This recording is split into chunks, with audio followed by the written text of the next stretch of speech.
Yes, people. What's going on? Welcome back to the channel. Welcome back to Saeed TV. We are back. We're finally home. You know, all of us was at the game today. All of us, you know, we're at the game today. I'm still soaking. I'm just about to dry myself. My hair's a little bit still wet. Yeah, man. Was that worth it? I don't know, man. It was a good start to the day, but then obviously it ended up badly. But we're here to break it all down. Please smash a like button on the video. This is therapy, not SOS stream. This is a therapy stream to get through it. What happened? What went wrong? Did we play well? And also, are people happy about just not getting thrashed? I want to discuss it all. Ash, how you doing, bro? Everything all good?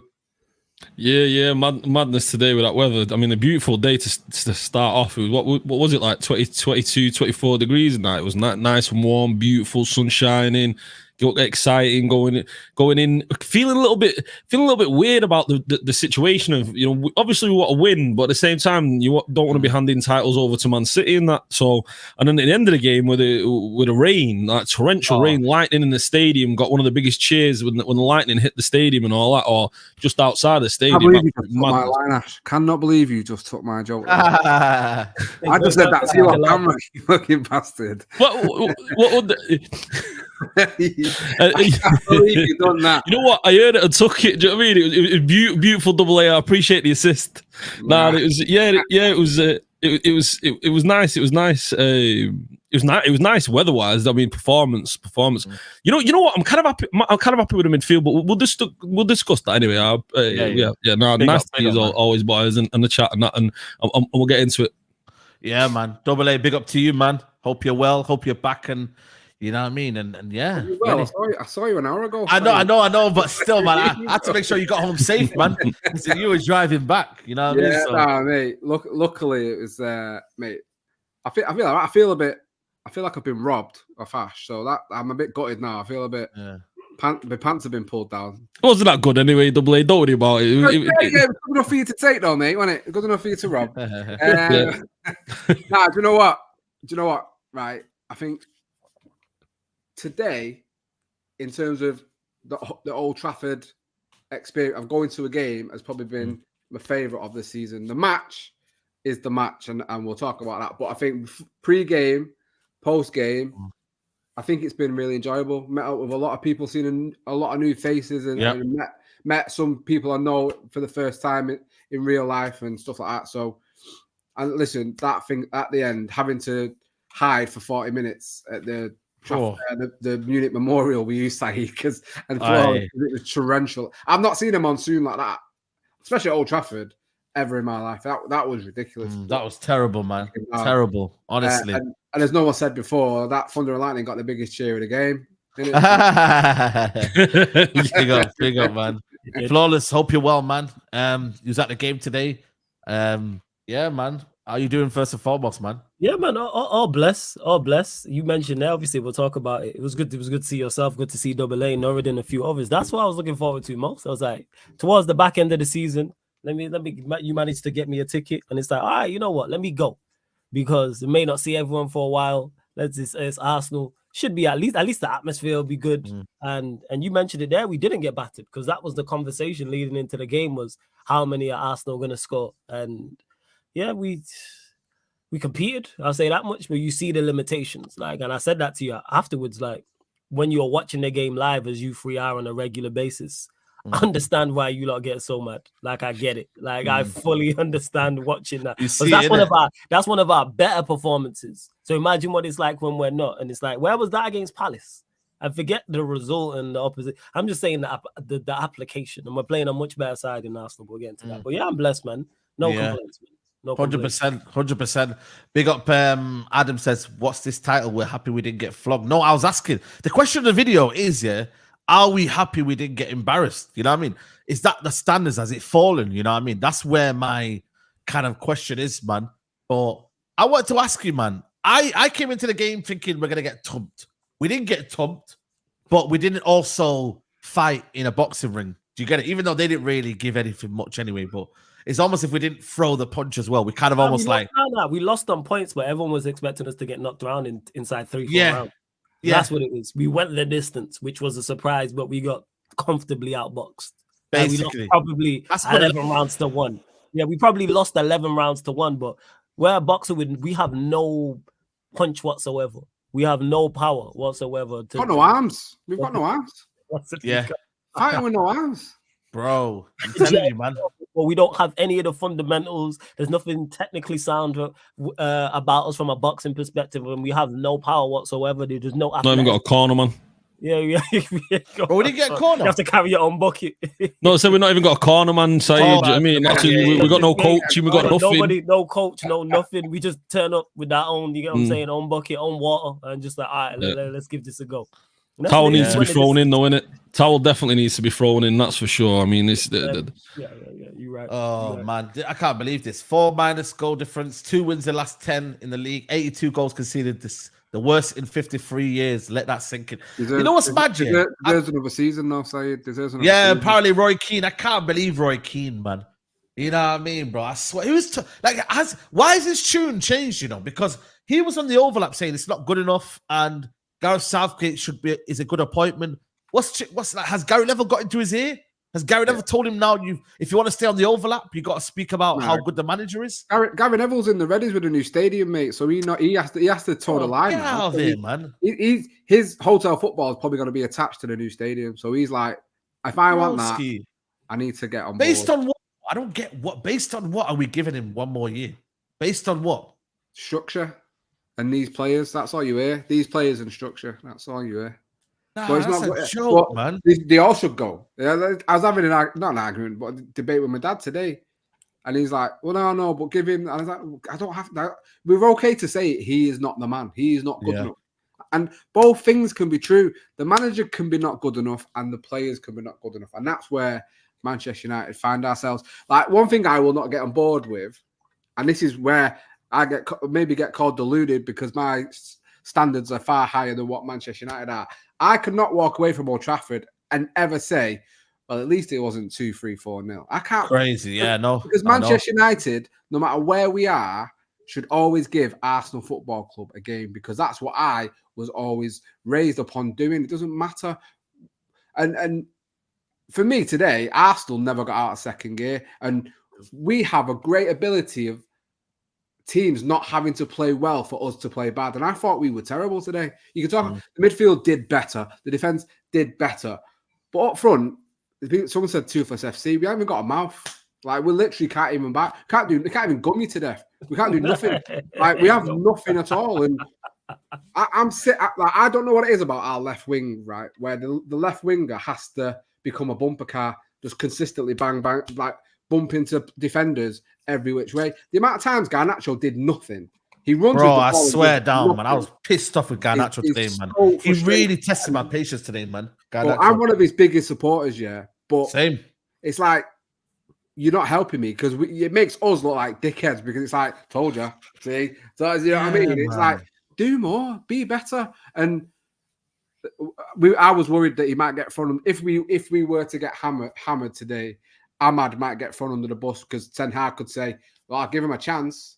And this is what happened. I thought he was our best player, him and Delo. And we all know what I said about Delo. I thought Delo was fantastic today at left back. I thought he locked up Saka. He locked him up. He locked him up after really one point. Only one situation when obviously the goal. He inverted really well, and I think he's probably better. I said this before. He's probably better at left back for me. And if we were to get a right, but he'll change it though. He'll change it again. You know what I mean? The manager will change it again somewhere. It's surprising he's done that. But yeah, I was gutted for Ahmad, because I felt he deserved to play the full game. It's needed. Overall, they scored. Reverted to a low block, because they know we can't penetrate a low block. We're terrible. So they had to score and just let's see what they do. We can counter on them, and we didn't have to do much, because I think first shot on target after 65 minutes, was it, or something like that? Yeah. We know where we are. Casemiro long range as well. It was Casemiro from like 25 yards as well, weren't it? Weren't even like it was a shot in the box or anything. Yeah, he scooped up easy. The truth is, we're shit. and we have to just hold that because we are shit. And listen, teams, we used to be that team that would go to tricky away man, games. that makes me sick, man. That The took fact me that I'm out, saying sorry, that. but it's spot on. Forget all the in-depth analysis. Truthfully, we're shit. We're shit. We're shit. Why are we shit though? Why are we shit? Is it the But players you have- individually? It's the coach, innit? It is, and it's also a culmination of players that are absolutely dog shit. We might, with McTominay in the 10 and Holland at 9 today, we may have well. McTominay. Oh my may have well god. not started him because I can't sit here and defend Hoyland when he doesn't. He's not even be given the opportunity to show he's a shit striker in terms of conversion or shooting because we don't ever see him do it. Yes, his runs are shit. Yes, he needs to learn that a lot better. But if he was, you can't say he's shit at shooting because we don't fucking know. We don't put the ball into the box. We don't look to create anything for him. It's all just a fucking mess, and no one really knows what they're doing. No. We don't really know how we want to play. Like speaking to James Alcott before out on that space, and he was saying about their goal, like because it was mixing between. He was playing the ball to Delo on Delo's chest, which works really well. And other times he's levering it. And the one time he levers it, if Casemiro knows he's got to lever it, Casemiro pushes right up because he doesn't know what's happening. He's caught in two minds, and that's why he's 40 yards behind everyone else, and he ends up being onside. So it's just a mess, and that does come from the coach. But we can't sit here and say the players aren't shit as well because it's just, like I say, an amount. Yeah, and it's funny that we played pragmatic today. Where was that pragmatic against Crystal Palace, my friend? What I mean, why didn't Amrabat play against Crystal Palace? So it shows you can do it, and it shows it's nothing to do with injuries because we've done it against a much better side. Arsenal are light years ahead of Crystal Palace. So if we can do it at home to Arsenal, who are the second best team in the league, why can we not do it against Crystal Palace? We can. It's just that whether it's the manager or the players, and I agree with Double A on the fact of both. The players are not good enough. The manager is not good enough. That's why I don't do this manager versus players and like, oh, get the players out, but no, because there's certain things as a manager or there's certain things as a player that you should do regardless. Like we're talking about Hoyland here. I agree with Double A again in extent of I can't say he's a bad finisher because we never see him shoot. However, watching him today, he does not make bad runs. He doesn't make runs. Period. Bro, he don't make no runs. He don't make no runs. Like, I would rather you make runs and you're offside 20 times out. I know. You're at least giving the centre back something to do. Like that's my point. Is you are 6 foot plus. You're quick. You're a unit. Hey, you know what? Just run the channels.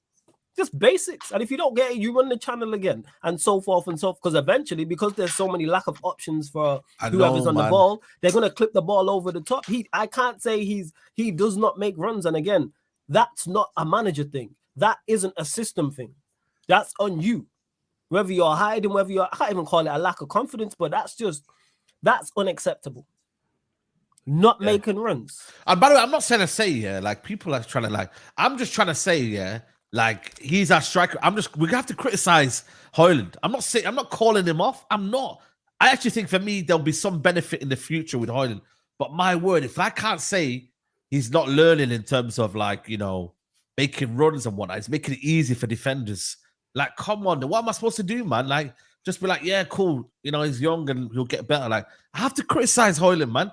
And I get it. It's against Saliba and Gabriel, one of the best pairing in the world, yeah? But you've got to make it difficult for them, man. Too many times just trying to sit off them and then, not really do anything with it. Like, I'm just like, come on, Hoyland, you man. said it there, Saeed. Comfortable. You know what I'm saying? And for all Garnacho's limitations, he's always in the game. There's always application there. He's just not very good. He's just limited. Like, that's what it is. But I always remember him in the game. He's trying to dribble past Ben White. He's trying to cut in and shoot. He's trying to maybe go down the outside and cross. He's trying to pass inside. Again, application. The application from Garnacho is there. But the reason why I don't criticize him heavily is because I think you're just limited. I've watched him time and time again. Yeah, he had the chance, the left-footed one that hit the side net you're talking about. And it's kind of like, that's just what it is. So that's why I'm not heavily on his case. Diallo was bright today. And I think when I watch him, I'm like, how have you not been giving him more game time?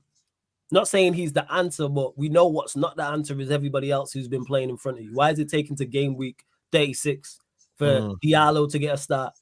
I'm saying when the season is pretty much In down. it, yeah. Just see the limitations of the team. You know about Scott? I forgot he was playing in the second half. Legit, I forgot him and Hoyland was playing in the second half till about 65 minutes. And I seen him in the ball. I was like, oh, geez, that you were out there. You know what's mad? Yeah. Big up to anyone who sent his super chats as well. Big up Zoetis. I've been saying it from day one. Nacho cheese ain't good enough. Amad Diallo is clear, but his manager never picks him. Bring back Greenwood and Sancho, please. Hoyland's the worst number 9 I've seen, says Big Benz. Twerkland got his bum out on centre backs all the time. Big up Lao Zhu. Hey, listen, that's crazy. Hey yo, man. Big up Big Benz, but that's a hey yo. Yeah. Shout out to Lao Zhu. Gifted membership. Yeah, it's crazy. Lao Zhu gifted membership. Big up to you. And Oku Onyekaba, he says everyone wants to keep Ten Hag longer in the job despite his arrogance and incompetence. Should extend the same grace to their cheating spouses. Cheers. Wow. That's crazy. Hey, yo, again. Yo, Unfiltered podcast is loud today, man. Yo, listen, shout out to everybody, man. You know what I mean? Like, I don't know how you can still keep this manager, man. Listen, like today, I see people making excuses for the manager before the game's even kicked off. If we lose today, it's okay. Bro, relax yourselves, man. Like, what? Like, seriously, if this manager did, like, something to the you know what I mean? Like, yo, like, you might want to be like, yeah, it's cool, man. It's cool. It's all right, man. You don't have his players and that. Like, it's not acceptable, bro, for you to be, you know what I mean? But that's what it is. But that's because people if you're just a fan of Ten Hag and you like Ten Hag and you're biased towards him, just say that. Because then whatever you say after that lets us know, okay, you are biased towards such and such. It's like, again, I've been using it ever since Ash said this like months ago, or it was like weeks ago. What is good about what Ten Hag is doing? What is currently good about the season? What are the positives from the entire season? So forget just today's game. Look at the entire season. What is good? Who has performed well individually? Who has performed well as a unit? When I say that, I'm talking about defensive unit, midfield unit, attacking unit. How many good performances have we had this season? Can probably count on one hand. What we like again? We're 8th, and that's the difference between Arteta and Ten Hag. And a lot of the Ten Hag fans, the Ten Hag fans, they say, "Oh yeah, but Arteta needed time and Klopp needed time, and these managers they need time and stuff." But you never saw the set of results, the poor performances. I mean, we've been dominated by teams like Crystal Palace, like Bournemouth. You know, we've got Fulham coming here smacking us 3-1. Do you know what I mean? It's madness. This we're getting absolutely done by Liverpool 7-0, and then a 6-3 of City last season, and the 4-0s, and we've had more 4-0s under this manager than the last 6 managers combined. Do you know what I mean? Like what we're talking about, like this idea that he needs more time. Like we were saying to bounce off what I was saying was, what does he do well? I'm yet to understand what this manager does well. Like I can't grasp it. I don't understand what are you investing in that makes you believe that going forward this is going to be our man. Now, if you're not Ten Hag out now, you're going to be Ten Hag out in the future, because this man is not going to change it. He's not going to turn things around. He's got no miraculous answers. His football's basic. It's down the wing, simple stuff. He's got players running at defenders. Players are aggressing under him. Yeah, there's nothing redeemable about the man. He's got no charisma. He's got no player identification skills. I mean, you look today, you look at the midfield and you look at Maino and you look at Amrabat, look like a little bit nicely balanced that in the middle there. Yeah, exactly. He's had that all season. Delot, he knew that Delot plays better on the left because we saw him play better on the left against Saka early on the season when he closed Saka at the Emirates. Do you know what I mean? So he knows these things. He's seen these things. Yeah, Ahmad on the right hand side. Ahmad today. His ability on the ball, his ability to bring players into play, 90+% passing. You don't get Anthony close to that. Do you know what I mean? Nope. So this idea that he's going to all of a sudden turn it around when he's in fact stumbling on answers that have been there for him, clear as day, clear for all of us to see. Yet he can't figure them out. He can't see them. Willie Camboire on the bench today. If you're a young kid and you're on the bench there and you're seeing Johnny Evans, ancient Johnny Evans and Casemiro, who's been horrendous at centre back ahead of you. I mean, what are you thinking? You're not thinking my future's anywhere near this club. It's madness. There's nothing redeemable about this manager going forward. I can't understand where you're hearing the likes of Rooney and Roy Keane after the game and Gary Neville are the enemies of the club. Are they worried that we might go on to win something? It might overshadow what they want. Like, I've got to thinking, man. Bro, I'll be real with you. It's getting to that point now, man. I'll be real with you, man. These men, I don't know what they want, man. Flipping hell, mate. But I think it's just that.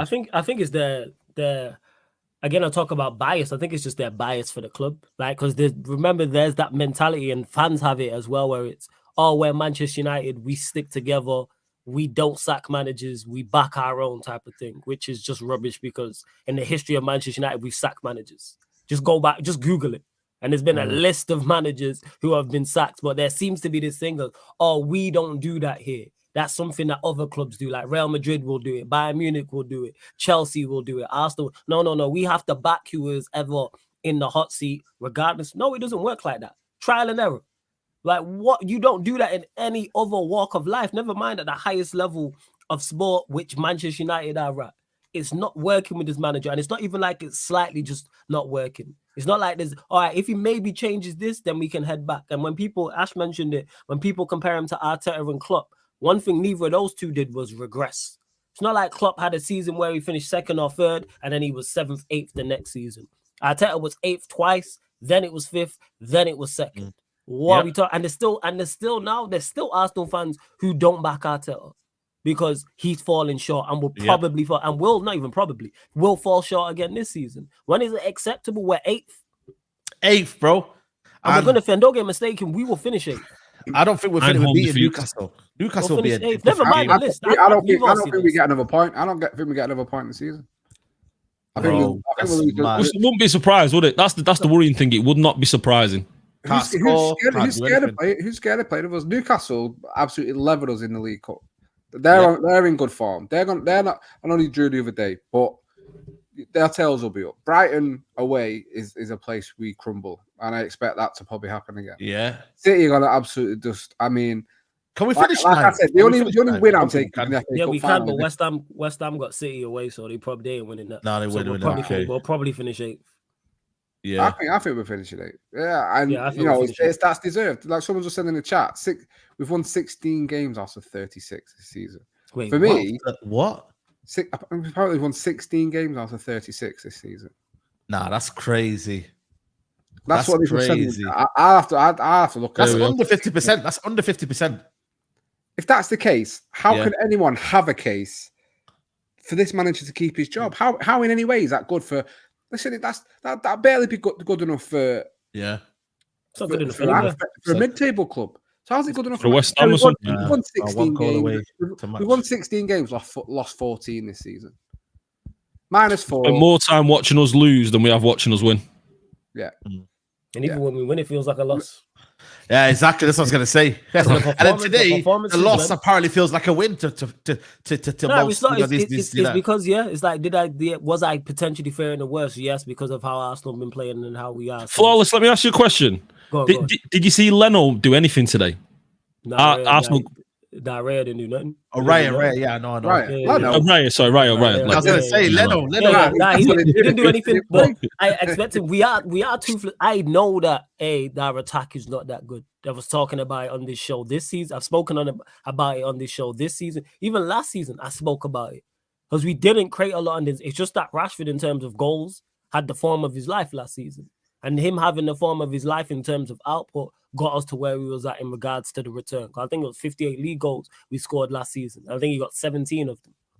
So that tells you all you need to know about the rest of the team. And all we added to that was Højlund, who scored 9 goals the season before, and Mount, who don't really do too much. They're the offensive players we added to what was already a limited attacking outfit. And that's where the problem lies. And then you need to have a system like say a Brighton do, where the attackers may not be the best, but the system gets into situations where they can create more. But we have neither. When you don't have a system, you then need individual brilliance to bail you out. And we don't have that. We could still be playing now. It's just gone 10 p.m. now. I was going to say, we could still be playing now. We wouldn't score. We were never scoring in that game. I swear that we're never scoring in that game. Never scoring in that game. A million years. Never. But that's what annoys me is a draw was on the cards because Arsenal won. Didn't get our second gear like AA said. And too predictable, man. We've gifted them the goal that they got. That's what annoys me. We probably get a draw. Right? Yeah. All right, cool. But you know what it is? Just to clarify, we were rubbish in attack with Ronaldo too. Just to clarify. Yeah, no, exactly. Even Bruno today. The Bruno. Listen, people don't realize football's not like, you know what I mean. Like these guys think that, you know, Bruno coming into this team, we're better. Like broski, like we've had Bruno and we've lost 3 or 4-0. You know, like guys, Just you know, the shit with him. Bruno, we've been shit with him, guys. So this idea, Bruno, bro, we lost but 3-0 to Bournemouth. Bruno was in the team. We've lost 3-0 to so many teams. Bruno's been in the team, Go guys. check the results. I did this. Come I went on, and checked man. the results because someone tried to say this to me about, oh, we play better with Bruno. I was just listing off games he's played this season. People think when them two come back, it's Haaland and De Bruyne coming back into the team. Seriously, man. They're just as shit as everyone else. Just admit, the whole team is just fucking garbage, and we just have to hold it that we are shit no matter who plays for us. It's just a shit show from top We're just to shit, bottom. man. Bruno Fernandes, listen, he bullied the smaller teams. Yeah, Sheffield United, cool. This and that, cool. You know, I haven't seen Rios coming in, but I bet he's sucking off Bruno, innit? You know, let's be honest. I bet he said, oh, but Bruno Fernandes, you know, get out of here, man. Done with this shit, man. Nah, seriously, man. I know what he's going to say. We're better with Bruno Fernandes. Bro, listen, if we're doing that sort of, you know what I mean, like that sort of conclusions at this time in the season when we're 8th place in the league, come on, where are the standards gone? Like, we are not one player away from being the top. We need surgical improvements, yeah? We need positions improving. This can't be saved, Joe. We need a whole new body. The surgery can't save this, man. You know, like when the car's done and it's like, rather than get it fixed, take it to the scrapyard. That's us. Yeah. Scrap it for parts and just go and get a brand new car. That's what it is.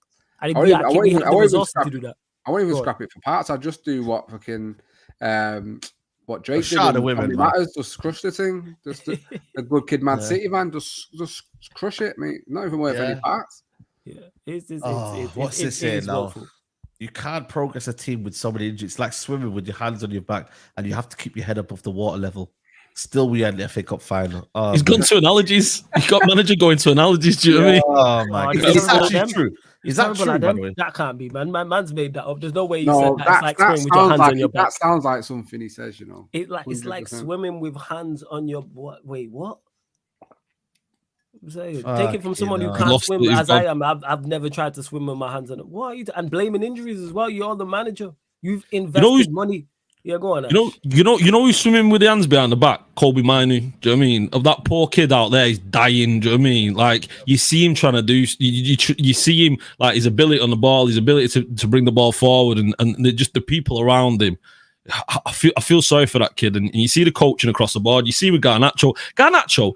Correct me if I'm wrong, but when he first came into the side, he seemed like a little bit of a pit bull of a player. Someone that whenever he got pushed or whenever he got moved, he kind of take it and bounce around a little bit Tevez-ish. Do you know what I mean? And all of a sudden, he's developed this flopping. Like every time he gets touched, now he's rolling around like doing 15 pirouettes and looking for free kicks. I just don't understand. I don't understand the coaching.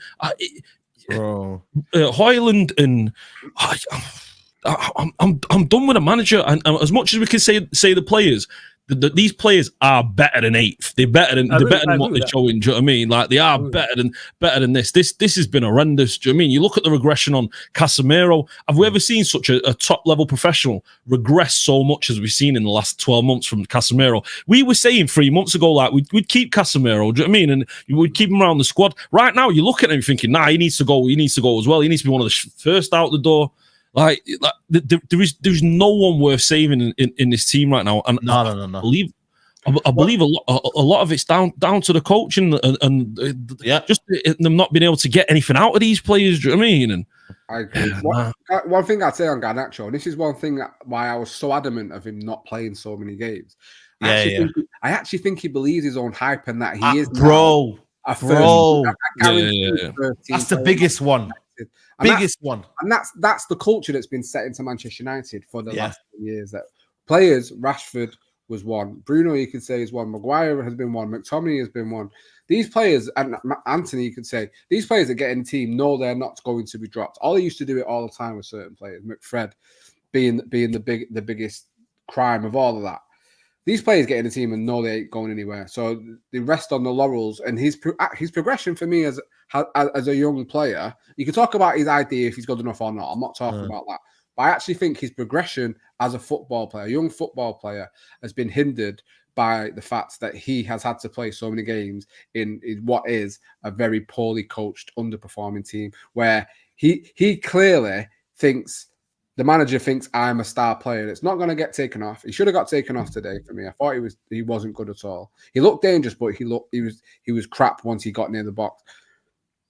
He thinks he can stay on because the manager trusts I'll get a goal. The manager trusts I'll do something out of the ordinary, and that's the problem we've got with a lot of our players. And if that continues, which it will under this manager, we're screwed. And sadly, not that I don't think he has the same attitude as Garnacho, Mainu, and I think he's a lot more level-headed.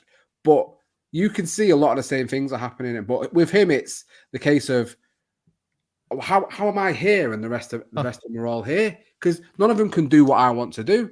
And you see him when he played for England, and he looks more comfortable or whatever. But for United, it's such a bad environment for that kid because we were so excited about this young man. But even he looks like he's tired of it, and he doesn't look the same player that came back from that injury and had us all absolutely gassed.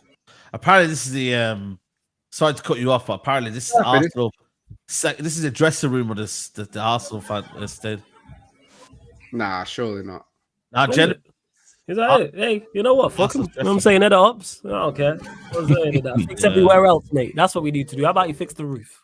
Please. Oh, scheme, man. That's crazy. That's what we need, man. Like I said, fix the roof would be a great help. But that's what I said. Fix the roof. When it comes to Ineos, they want to get me on side. Yeah. Fix the roof and fix the toilets. Then I go, hey, you know what? You, man.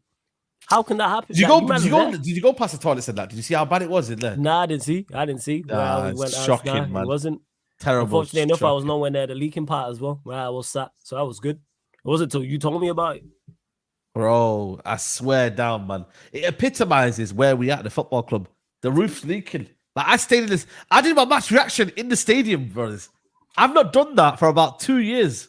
But today I was like, I have to do my match reaction here. And I was chatting to the stewards and they were like, yo, man. Like, it's embarrassing. They're even embarrassed because they're telling people, yo, get away from the roof, innit? They're saying get away from the roof. They're telling guys, yo, get away from the roof, guys. It's not safe. I said, bro, the whole stadium's a hazard. Something can come falling down here. You don't know. And then the Arsenal fans are singing, Old Trafford is falling down and that. Like, they're singing it. They didn't leave. It was singing that. You know what I mean, bro? We need a new stadium. I said it from day one. I don't think Man United needs renovated. We need a new stadium. We need to knock it down and get a new stadium. Guys, I'm sorry. I know it's prestigious. I know a lot of the older fan base not going to like it. We need a new stadium. It is falling down. They'll be gone anyway, so forget them, innit? Jesus Christ. You don't even need to. That is crazy. You don't even need to knock it down because all that space that you've got, you could build a new stadium there and then maybe renovate it and use it for something else. Like in regards to, I don't know, training facilities, the youth team, whatever the case may be, renovate it. But I'm with it 110%. When I say new everything, throw a new stadium on there as well. We just need to get away from everything that is going on currently right now. And like I said, regardless, please fix the roof. Yeah. Jesus Christ. Yeah. I seen this one here, this comment here, Wayne Rooney. He says some of the injured players are fit to play. Do you think players are prioritized? Broski, Bruno Fernandes has never missed 2 games in a row. Either it's that you think he's talking about Bruno? I don't know. Listen, he's sending shots there. And by the way, bet you tomorrow, there'll be agents or someone coming out and saying, yo, like, why is my man chatting shit on Sky Sports? It's either that or United have said, yo, it's not worth it this season. We might as well get you FA Cup. But Bruno Fernandes basically said to Ten Hag on the last minute, apparently, did he say it with 10 minutes to go or something? I don't know what he said. He said something, in it. He said something. Ten Hag said something about Bruno, he said last minute that he couldn't play or something like that. Wait, Bruno said that to Ten Hag? Yeah, Ten Hag. He couldn't play.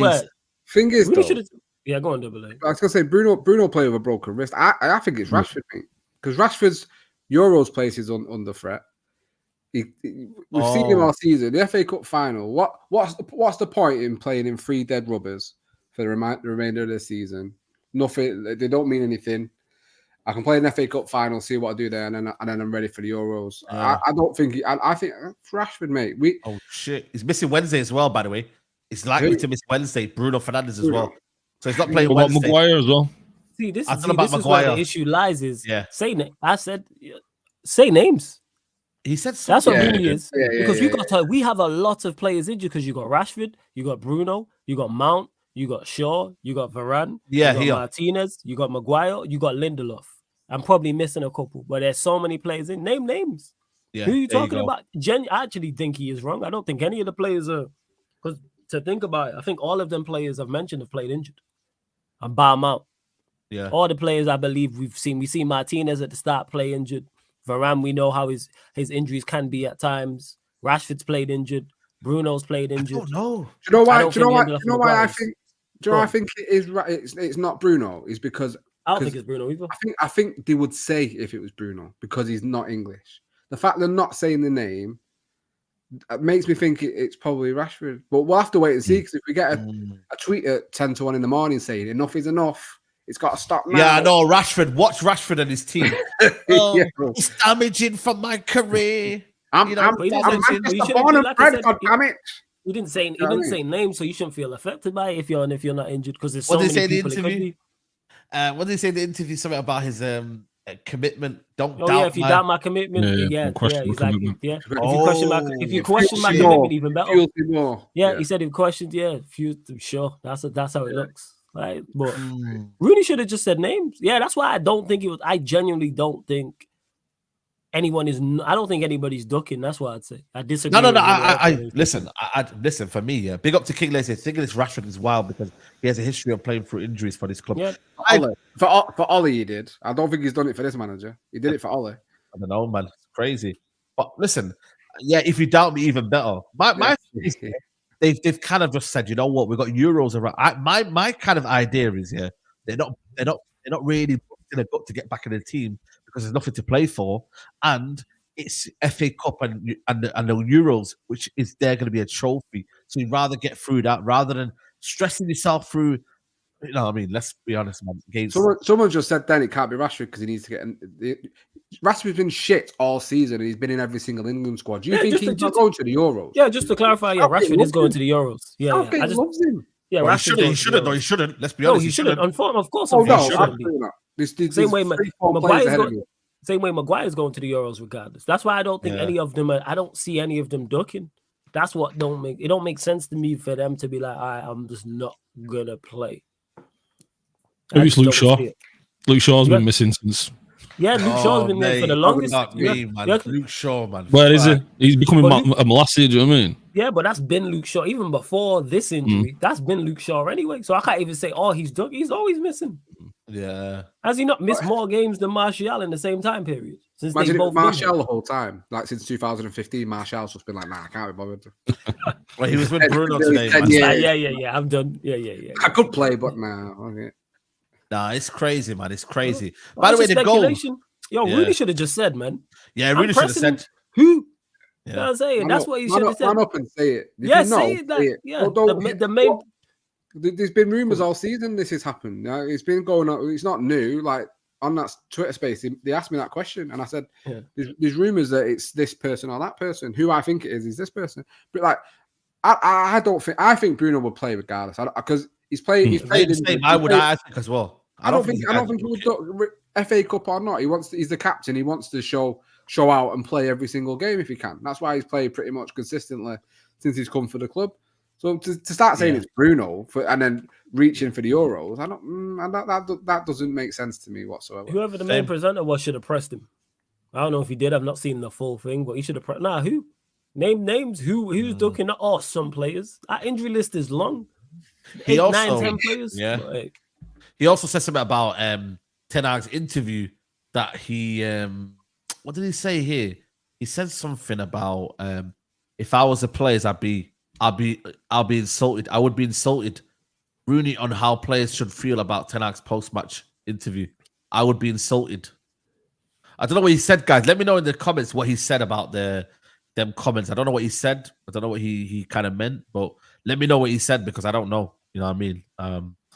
But yeah, I think, listen, let's go back to the goal, man. The goal. Are we blaming Casemiro there solely? Or what should we say? I think there's mistakes in the lead up to it, mate. Like I said before, if you know what you're doing at that, if you know you need to push up or stay back, it doesn't happen, does it? Onana plays, if it's got a structure and they've got a way of playing out from the back and they all know what they're doing. If they're doing it every single time, rather than mix it up and do one thing and then do another, if there's the communication from Onana to say push up, then, but at the moment, Casemiro has a mistake in him every single game, doesn't he? So are you surprised it's happened with Casemiro? Absolutely not. But then, Ash alluded to it before. Why the fuck is he playing at centre-back? He's not a centre-back. If you've got Camboire on the bench, who came on, play him. Just play him there. Yeah. And then if you last 60 minutes, and you put Amrabat there on, then you do, Scott start with McTominay you there. got two centre-backs. Put McTominay there. Because he actually that's the madness. McTominay's got experience on it. Do you know what I mean? Like you're saying there, for exactly. Like he's got experience there. He's fast, you know what I mean? He's got a bit of pace about him, which he got mobility. He's more mobile than Casemiro is. I just think the manager doesn't make good decisions, does he? That's the be all and end all. The manager makes poor decisions week in, week out, and we suffer because of it every single time. Like, I don't think Casemiro had that much of a bad game, really. No, he didn't actually. The big mistake leads to their goal, but he could be helped out by his teammates. And again, it's the team's failing. Casemiro will probably get the blame for it. Oh, he's finished, his legs are gone, he's shit, blah blah blah. But it's the team's fault, really. So the team should take the responsibility and say, yeah, we fucked up and it's led to a goal. But that doesn't happen in modern day football. Everyone wants to blame an individual, and sadly, it seems to be Cass getting it. Yeah. It's always Casemiro getting it. Listen. I think he's Ten Hag out anyway, man. Casemiro, listen, he's been Ten Hag out for a while, man. He's like, as soon as Ronaldo left, mate. Ronaldo left, he was done. Like, whoa, you're getting rid of this guy, and then how the fuck do you fall out with Varane, the nicest guy in the world? Like, I know you're falling out with Varane. Yeah. And it's double A. He dropped out of the squad for a little bit, Casemiro, after that happened. Yeah. He's not in the Copa America now. He's not in the Copa America final. Nah. Do you know that, by the way? That midfield stinks. He still should be there for me. The midfield. Listen, United have killed him, man. Man was in the mainstay in the Brazil squad. This should have been his probably he's captain of the Brazil squad. Should have been his last Copa America. Probably, I don't think he would have made the World Cup. This is probably his kind of last farewell, yeah. And you know what? He still isn't. He's now out of the team, and I don't think he makes it back here. That's him done. You know what I'm saying to you? So we've ruined him as well, man. But ultimately, man, I just think, you know what, guys, man? We are a million miles away, man, from where we need to be, man. It's actually scary, man. Genuinely, the amount of work we've got to do, man, to get us back to the top is, man.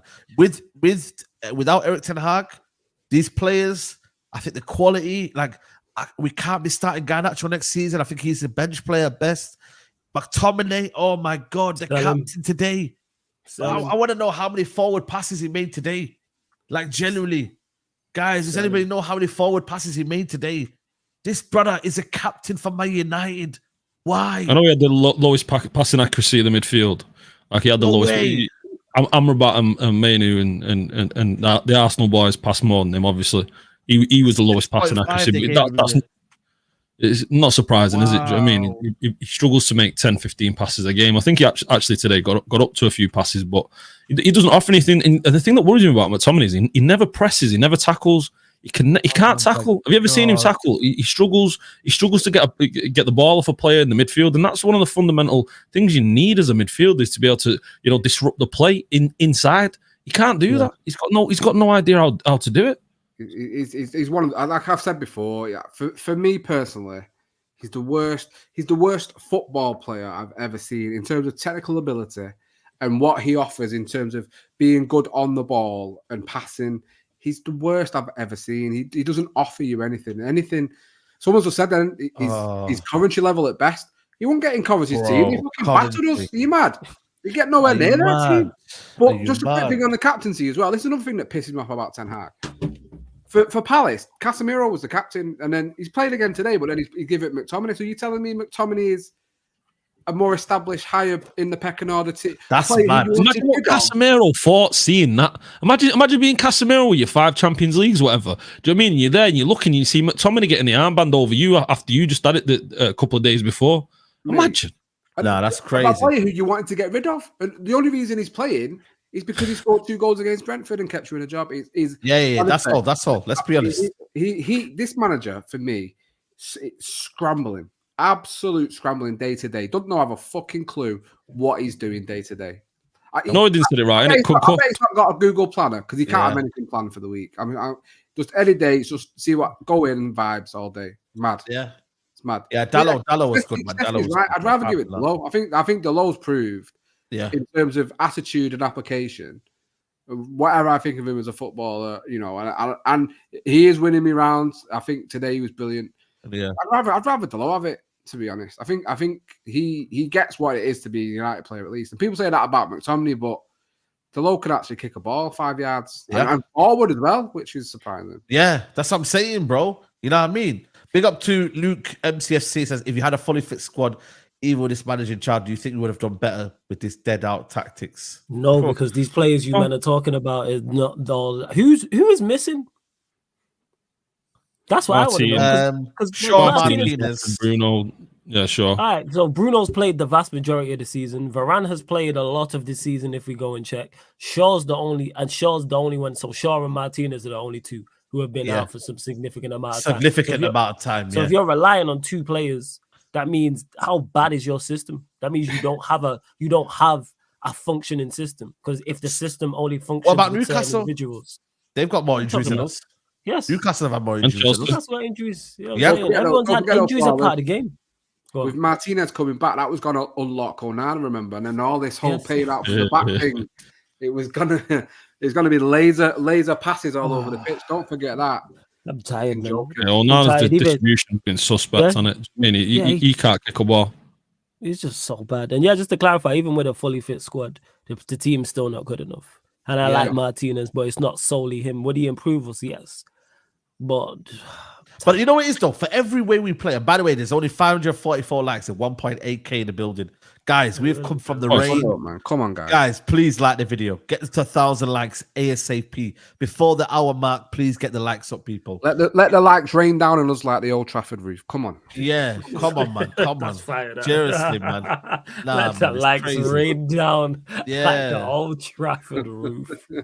Crazy. But people, you know the problem is with United, you can't really say, if we got this player today, we would have won. For every problem that a player comes in, like for every kind of solution that a player comes in, and we're happy about it creates a problem for Ten Hag tactically. The same how Bruno Fernandes came today, and we would then be wide open in midfield because we didn't have Amrabat, he was on the bench. So if we bring on Rashford, he's going to not track back, and then we leave spaces open for Ben White, and they would have had more chances. So for every kind of thing we say about, but them players are not here, there would be still problems for us. Today, Ahmad and Amrabat showed why they should have been playing more game time. But the problem is with Ten Hag, he'll just say to you, yeah, cool, but you're going on the bench next week, mate. You know what I mean? But they even shown it. Liverpool away, they've shown it. Liverpool away. One of our strongest defensive displays of the season was Amrabat and Manu. We've not seen them since. So there you go. His manager, again, stumbles on something, but purposely ignores it because he thinks, but McTominay can get me a goal. Or when I'm he changed it against West Ham, and then we lost the game after, because the Liverpool game, we were actually defensively good. We were defensively solid. Yeah. Kind of like today. Like it ties in. All of a sudden, you put players in a certain positions and certain roles, and don't even have to do their job to a high level. Just do it to an average level. I don't think Amrabat or Maino were great today. Maino's always going to be quality on the ball because he's just technically sound. But when you have two players in there in front of then a back four, all of a sudden we just look so much more solid.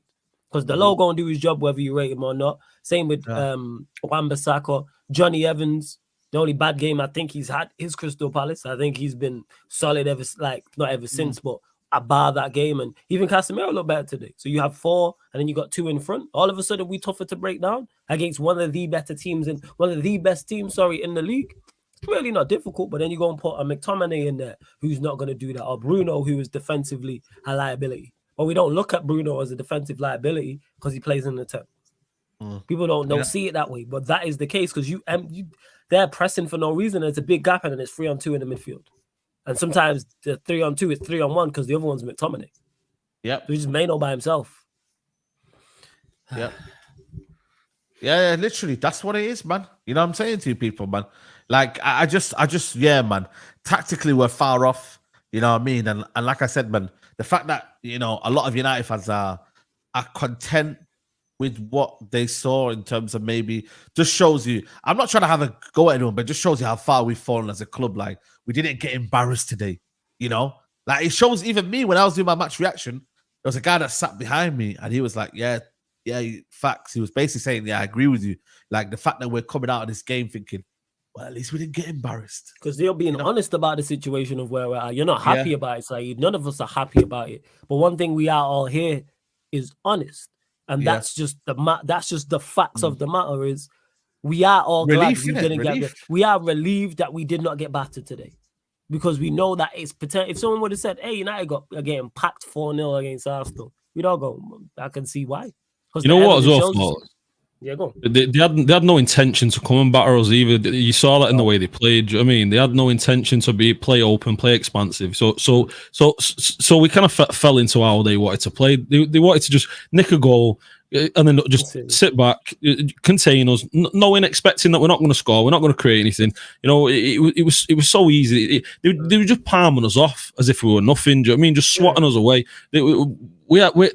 David Raya's doing nothing in goal, and you know, a good manager, he elevates his players. Do you know what I mean? And as poor as these players are, you see with top managers, they get the best out of the players. I mean, I'm thinking not most recent, but of recent times where poor players have played and won titles and that. You look at Conte at Chelsea, you look at Victor Moses and Emerson and a few of them boys. Do you know what I mean? How he elevated them to win league titles. Look at Sir Alex Ferguson with Cleverley and Darren Gibson and Danny Welbeck and all them boys. Do you know what I mean?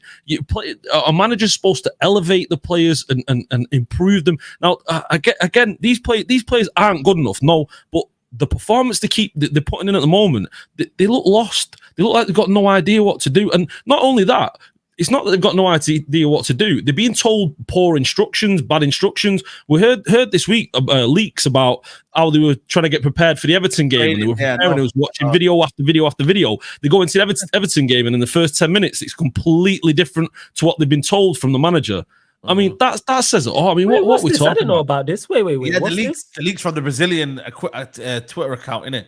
That's coming from Antonio Casemiro, that definitely. Go on. So they was told like they had a game plan for Everton, and then when they've gotten the picture, it was they did homework. So they've been complaining about the homework that they've been doing. So they do like three or 4 days worth of homework, 40 minutes a day. You know, 1 hour a day every single day. How to plan, how to set up on your opponent. So they get to the Everton game. They've got the full plan mapped out. They spent 4 days on it. They get to Everton within the first 10, 15 minutes, and for the rest of the game, it was completely different to what they were told they were going to be doing. You know what I mean? So it shows that what's this manager doing, you know? How the hell you get a report on a Sean Dyche? It's crazy. That's mad. It shows. Trust me, man. We're getting leaks, man. Listen, that's what's happening, man. The training ain't great. You can see it, man. We're not that, like, what do we do? Like, we don't create no triangles. It's, bro, you know the fans here. You see the from us today. The fans are the coaches. The fans are telling you, you know what's crazy is the amount of times that you hear like groans and moans in the crowd when certain passes are made, because there's no intent, there's no purpose when we play. There's zero attempt to get from our box to their box quickly and put them under any pressure. It's all very safe, it's all sideways, and it's all backwards, and sometimes that is needed at certain points. But when you're chasing the game and trying to get the game going in your favor, especially, and get the crowd on side, because the crowd was there for that. The crowd was ready to cheer for something. The crowd did everything they could in their power to try and get Manchester United going, but there's just no purpose. We have no running power. There's just lackluster up top. That's one thing that I noticed, like watching live, just how the lack of runners, the lack of running power, and it's just everything is just weak. There is no tempo to our game. There's no zip. There's there's no dynamic. Like the low offers it a little bit where we run forward from a fullback area, but that's it. Mano will carry the ball, but he'll carry the ball. He's press resistant, but there's no power. Especially in 2024. Yeah, they're all very stacked. There's no energy. It's played at a training game pace. How you at Manchester United? There's no dynamic movement. There's nothing. Movement, nothing. Yeah, you're right. There's no given goals. There's no. No one wants the ball either. You notice that, Flawless. No one wants the ball. No one's shouting for the ball. They all look like, oh, don't give it to someone else. I mean, it's mad. You give it this. There was a part in the first half where Onana had big up to Jason Chats. Onana had the ball just inside our half in the center circle, and he's looking for a pass. And do I think he needs to give the ball quicker? Yes, but there isn't too many people looking for the ball, screaming. But there isn't. What's the difference between Onana's kicking and De Gea's kicking? Can someone tell me? Not much. Difference. Not much difference. There's not much difference, you know. Like I'm being serious, you know. This idea that Onana's a better kicker than De Gea, like, I'm sorry, I don't see the hype, bro. Like I genuinely do. Listen, fair play to him. He made some good saves second half, yeah. But this idea that the guy takes forever to flip and kick the ball. Broski, kick the ball, man. Hurry up with this shit, bro. Like, I'm seriously, it pisses me off how much he hogs onto the ball. Get the ball forward. Get it going. You're meant to be the guy that initiates. Look at David Raya, like he's so clean with it. He knows what he's doing. Broski, kick the ball forward. Like, it just bugs me all the time. That comes down to instruction again, because what are the forward players told to do? What are they asked to do when they get when Onana's got the ball? Where do you need to run? What do you need to do? You know what we noticed we did, because we did it this game and we did it in the game against, was it Palace, or it might have been the home game before? Delo making the run, we kick it along to Delo. That's been a repeated thing. That's it. But then the middle over the top. Someone raised a good point that if Bruno's playing, that doesn't happen. If Bruno's in the team, that doesn't happen to Delo. It won't happen, and it's very short and ponderous. Listen, I thought Onana was great last season. I've never been over enamored by him, thinking he's a world class keeper. Anyway, I think he had a great season last season, and I think we've bought him off the back of that. And it's a player that the manager knows.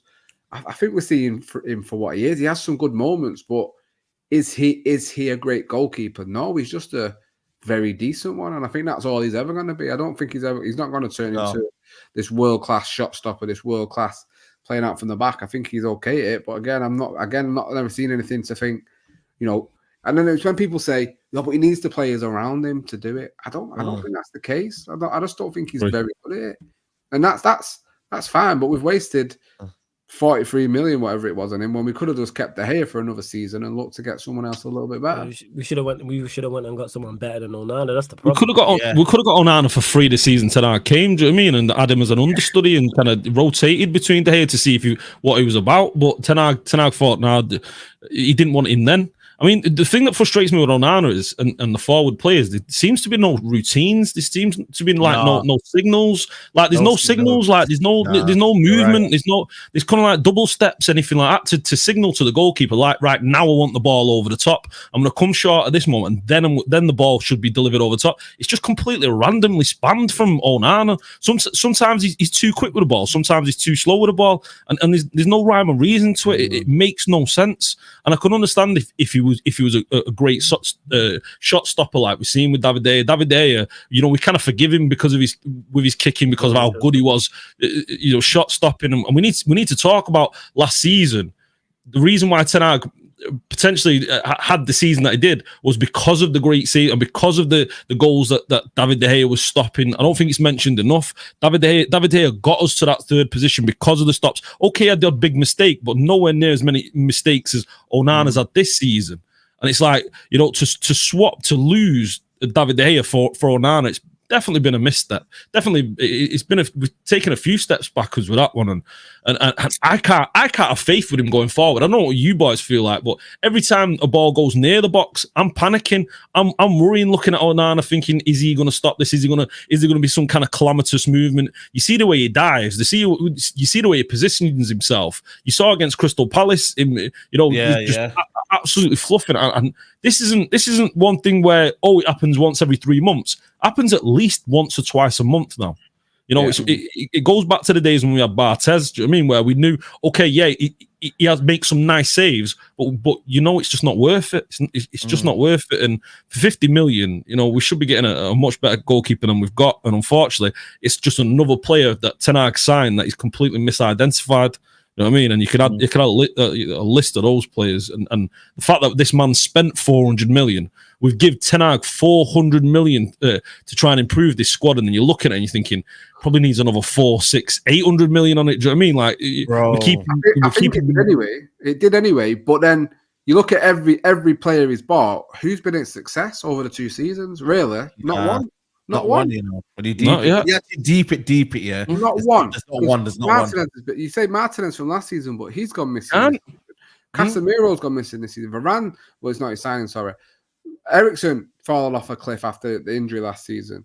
Malacia disappeared. Amrabat's been shit. Reguilon was shit and then got sent back. Højlund's not been great. Anthony's been the worst signing you'll probably ever see. Not even in the Premier League, in world football. Misprofiled, overpaid for. Not one signing he's made has been a success. So then you think, So you really have pissed up 400 million up the wall, and then you're expecting another 300 million maybe this season, which is obviously the rumours that they're looking to spend. Obviously, a lot of that depends on sales. I don't trust him. I don't even trust him with a coupon. I genuinely couldn't. Are they still around? Are they still around though? Coupons. I don't know. The ones you get on the stamp from Greg's or something. I don't know, mate. Yeah. You go to get me a sausage roll, they'll come back with a packet of jelly tots. So what do you do? What are you doing? I'm pissed off with Greg's, man. Last time I went there, the sausage rolls were stone cold, man. I swear, I wanted to throw at them. I mean, the least one is a hot sausage roll. Do you know what I mean? That's what you want in it. I was in the packet. I start walking out. I start munching it, and I'm like, what the? Yeah, I was on Market Street in Manchester. I was disappointed. Do you know what I mean? It was normally they say, "Hey, Greg's patting up." I know someone's watching from Greg, so it's get it together. It's crazy, crazy, man. Sort it out, Greg. Yes, put it out, get it together. I'm saying, big up out here. Big up Adams, man. Remember, for 2 months, I just need 30 minutes with the manager to ask him the real questions because these reports are jarring. Every answer begins with injuries. Yeah, when you set the narrative about injuries, he's gonna run with it. I've never seen this manager. And then yesterday, did you see his quotes yesterday, by the way, about fans don't know anything, basically. Did you see his comments? Nah, is that what he said? Okay. Nah, genuinely, man. He said fans. What's the comments? The comments. I love this, man. Bro, you know what I'm saying? We criticize your shit football and shit management, and we're the problem. I bet. You've conceded 81 goals in a season, and it's our fault. You've got how many losses and it's our fault. Let me not even refer and read out the list with all the records you've broken. You've seen the list, Saeed. I mean, we've all seen that list. Like, let's not even go there. You break all these records, but it's our fault. This is it. He says here. And on every time I go ask him, and people ask him to be sacked, I see some comments. Either they don't have any knowledge of football or they don't have any knowledge about managing a football team. I think there are too many people who see problems and they are patient. You don't have any knowledge about managing a football team. Fuck off. Who are you to tell me? I don't have knowledge about managing a football team. I guarantee we'd all do a better fucking job than you're doing right now with this fucking shit. I say that I could do the same. I could do just as bad as him. That's what I'd say about Ten. I could do just as bad as you. Go out there, no tactics. You know what I'm saying? Concede a whole load of goals, pick the wrong team, don't create anything. Everybody regress, waste money. I could do that. You know what I'm saying? And I've wasted many a pound in my years. So give me 300, 400 million. Hey, I'd have a ball. I could do exactly what you could do. Equally. At least my press conferences would be good. That's it. Well, it's not. Nah. You know what? He's just, I don't know if he's talking about Scholes or Michael Owen or something like that. Because Michael Owen cooked him in the week, innit? But he's not even a United legend anyway. So this idea that he's listening. But you know what it is though? It's to look at us, right in the face and say, yo, you man don't know what you're watching. He's seen us today and saying, yo, like, don't worry, man. You man don't know what you're talking about. You know, this idea, bro, are you crazy? Are you out of your mind? Saeed, this guy said we play the most dynamic and entertaining football in the league, remember? What was it, 10 days ago? He was saying we play the most dynamic and entertaining football. This guy's not... He's been gaslighting us all season, do you know what I mean? And it'll continue because he's desperate to hold on to his job. He knows he's a dead man walking. He knows he can't get more out of these players, do you know what I mean? And he's just hoping to get toward the end of his contract and probably look for a job there. You know what he should be doing? He should be running back to Ajax. He should be snapping the hand off for that job there. It's open. Do you know what I mean? He can go back there, back in the comfort, because I don't know what he's expecting to do here. It's not like he's going to have a big overall change in the summer with a lot of these players going out. You know, he said he wanted McTominay and Maguire out. Now McTominay's a star boy for him. Do you know what I mean? He said early on in the season, Marcus Rashford, it doesn't matter how he plays, he'll still play in the team. Do you know what I mean? You know, that was a crazy statement. That's a crazy madness. I forgot about that one. That's mad. Yeah. Did you not see this, by the way? I saw this. Listen, this is crazy. I remember, I seen the back end of it, because for the full screen. Basically, Anthony got pulled at left back in it because Forson came on in it, and I seen him in it, and he was having a go at Ten Hag, and I was like, yo, this is funny. Check this here. Check this.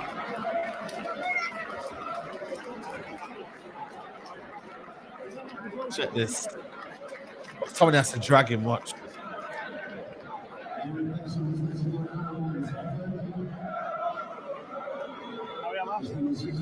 Okay, look what he's gonna do now.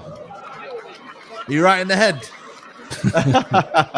Are you right in the head? That's twice he's done that now. He's definitely Twice. Didn't someone come out on that Brazilian account saying something? Yeah. The WhatsApp group has been slagging him off, calling him a bald something.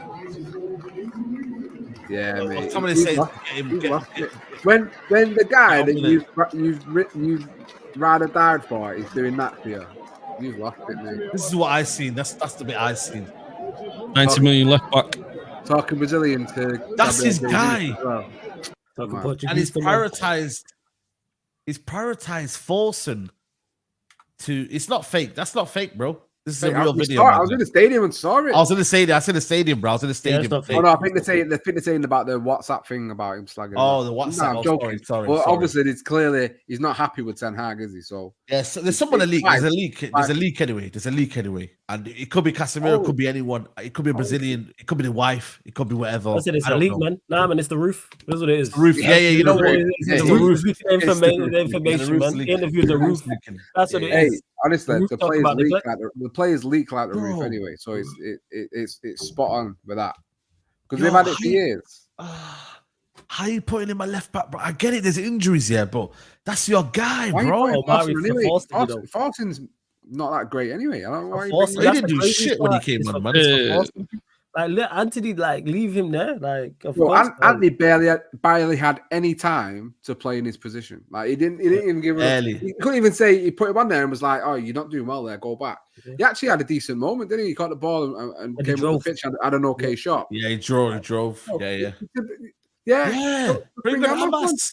This is the thing with this manager. Yeah, he and all managers do it. Yes, I know they're always in the right, but he does what he thinks to the detriment of the team more often than he gets anything right. And listen, like I say, once you're losing your star boy, not ours, your star boy, and he's blatantly doing that on the pitch to you for the second time. Yeah, all's not well. All is not well, bro. It's mad when you deep it, man. Like it's not, and this is the thing, man. Like someone saying about the Ten Hag tweet. Yeah, no, it is true. Yeah, I've seen someone tweeting about the swimming analogy. About the swimming analogy. About him saying the swimming. Yeah, you can't even get the analogies right, but it's not. Again, blaming injuries. So like I said, that means your system is dependent on individual quality, which means you don't have a system.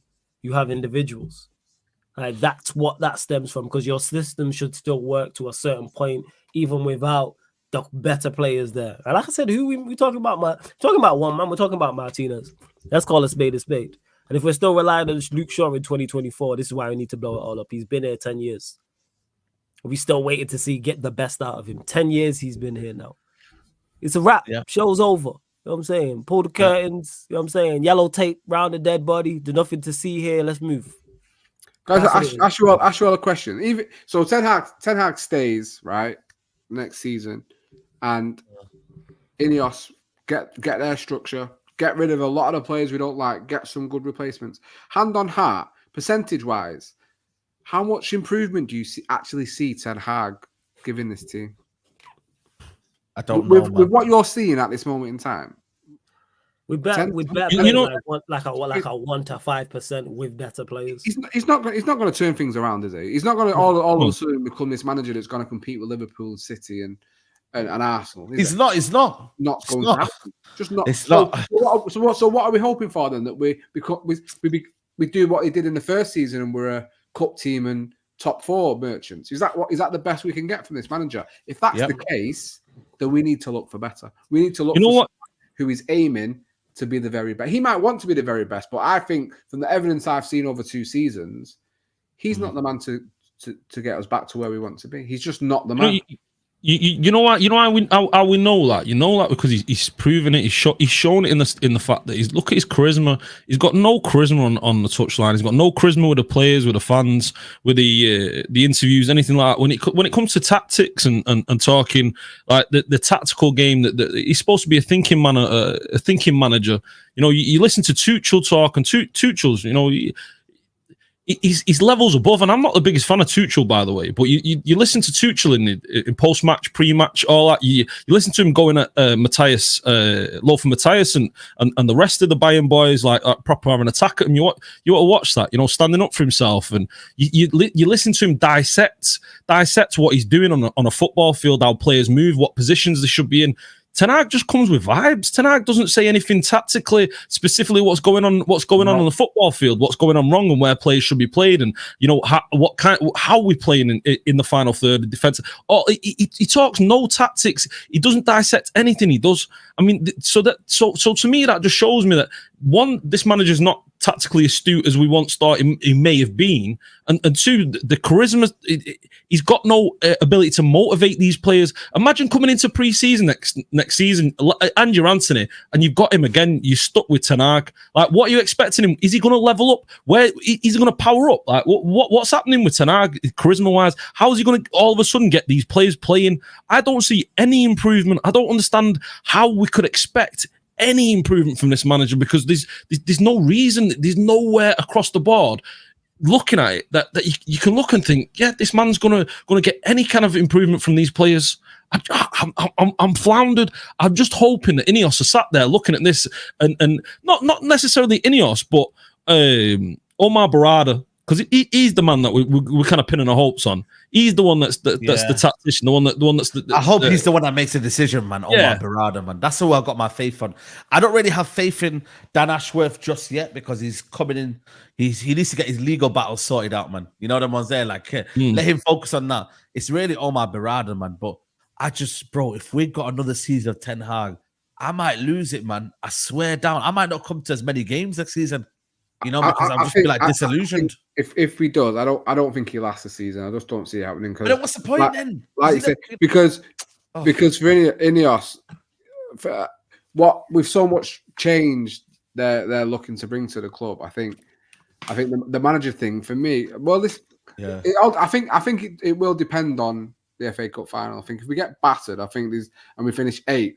One of the worst ever season we've had. Do you think we're gonna win the FA Cup final, play like the way we do right now? Like, does anybody assume we're gonna win? I know it's a game of. Listen, it's a game of. Oh, we won't even win the coin toss. Never mind the game. Like, this is that's how bad we are. But I'll just quickly go back on your Tuchel point there, Ash. I think it was before the Bayern Real Madrid game, and they threw it back to when he did the interview at Old Trafford before the Bayern game, and the last game of the Champions League. And the way he was talking about Old Trafford, and these players have to play, even though we've qualified. I can't not let these players play at Old Trafford, because I have never heard Erik ten Hag talk about Manchester United or Old Trafford, or how important it is to be a player to want to play in these games. Like Tuchel does, and Tuchel's not even manager of the club. And I'm with you. I'm not his biggest fan, but I can see in him everything that Ten Hag lacks. Like, I spoke about it last week on that interview. The bumbling and I couldn't understand the fucking word he was saying. How are you meant to motivate me and spark a fire in me to play for you when I don't even know what you're saying to me, mate? I can't understand where's the message coming across. Like, do you know what I mean? Like, more chance understanding Braille, to be fair, than understanding you. Like, this is how bad he is, and it's just like. Just all ends up, he's just not the man we thought he was. He in his tactics, in his personality, in a manager, he's just not what we wanted, or not what we thought we were getting. And I'll say it until I'm blue in the face. That is okay to say we got it wrong. The longer you continue it, the longer you let it fester, the longer it is before we can start to put it right. For me, regardless if we win the FA Cup or not, going off this season being the worst season we've ever had in the Premier League, Manchester United and Champions League, worst season ever. It was the worst season ever. Yeah, we should cut ties and get rid of this man, because he does not have the skills in terms of his tactical nous, in terms of understanding the Premier League, understanding the pressure of being a Manchester United manager, understanding how to get the best out of football players, understanding how to show and pick and understand what players he needs, not being able to revamp and renew his ideology to make sure it works, or being unable to do anything to change a game, to influence a game. He has none of this, and it's been proven all season long. And for people to still not get that with 3 games left of this season astounds me, really.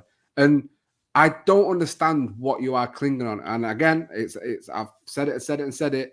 The idea of Ten Hag is much better than the reality of it. And people really need to get into the real world and live and see what's in front of you, because what's in front of you is massively substandard. And I, for one, will never accept my club being as substandard as it is at the moment. Big up Simon says, I've been a fan for 50 years and I've seen lots of ups and downs during that time, namely signing flop players. Yeah, listen, we've got a lot of flops, man. You know what I mean? Mason Mount, I don't know where he's about. You know, he's still around somewhere.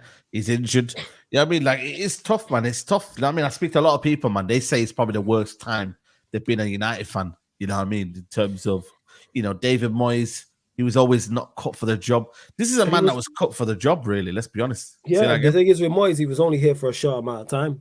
Whereas Ten Hag, it's like this 2 years feels like 25 years. 25 years.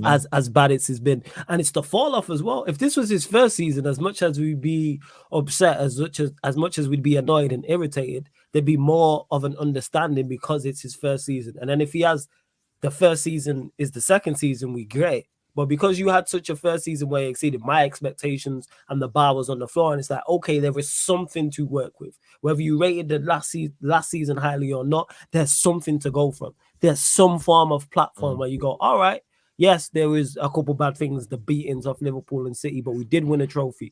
We did finish third, second best home record, defensively solid. You could see an idea on the pitch. You could see what was going on. The signings bar Anthony to an extent worked. There was improvements. And then, like I said, this second season is not just a step down; it's the whole fucking staircase. That's the problem.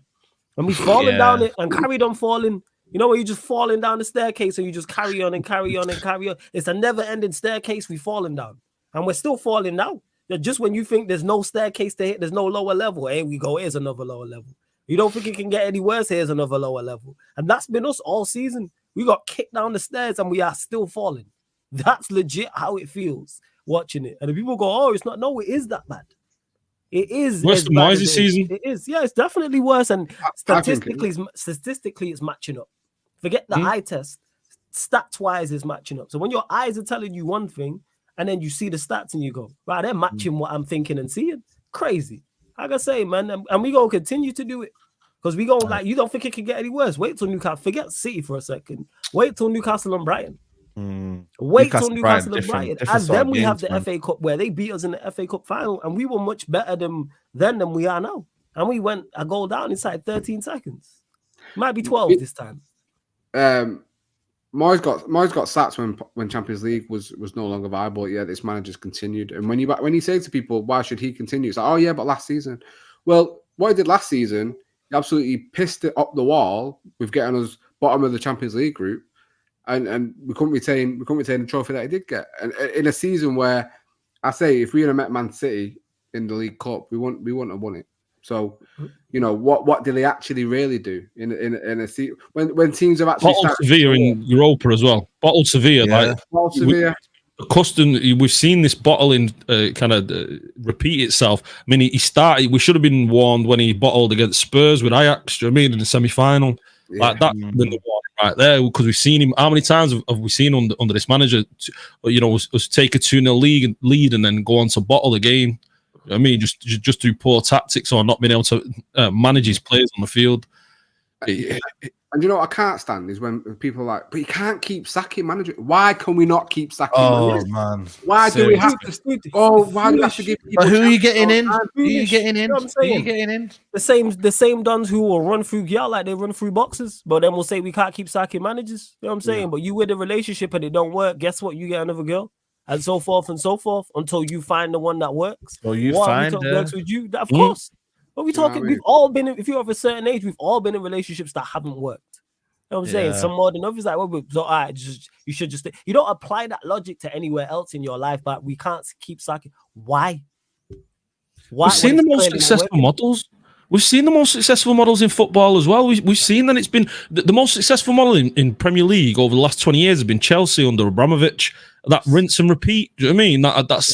That creating accountability with the players and the managers. If you're not performing, what have you done for me lately? Do you know what I mean? If you're not performing for me now, then you're out. You know, same with Bayern Munich. They've had, what, 10 managers in 10 seasons? 5 in 5 in the most recent. Barca, 5 in 5. How many times we say it over and over again? These top institutions, these top clubs, even you might say, oh, what about Man City? Man City, they were happy to get rid of Pellegrini, and they're happy to get rid of Mancini. Do you know what I mean? They were happy. They were quick to move on. Xavi at Barcelona. Xavi at Barcelona. That's what people look at. Yeah, the exception to the rule. The anomalies, they're all. I want to see these managers that come into the clubs. They take 3 or 4 years. Even you may say Arteta. Remind me what Arteta's won again with his squad.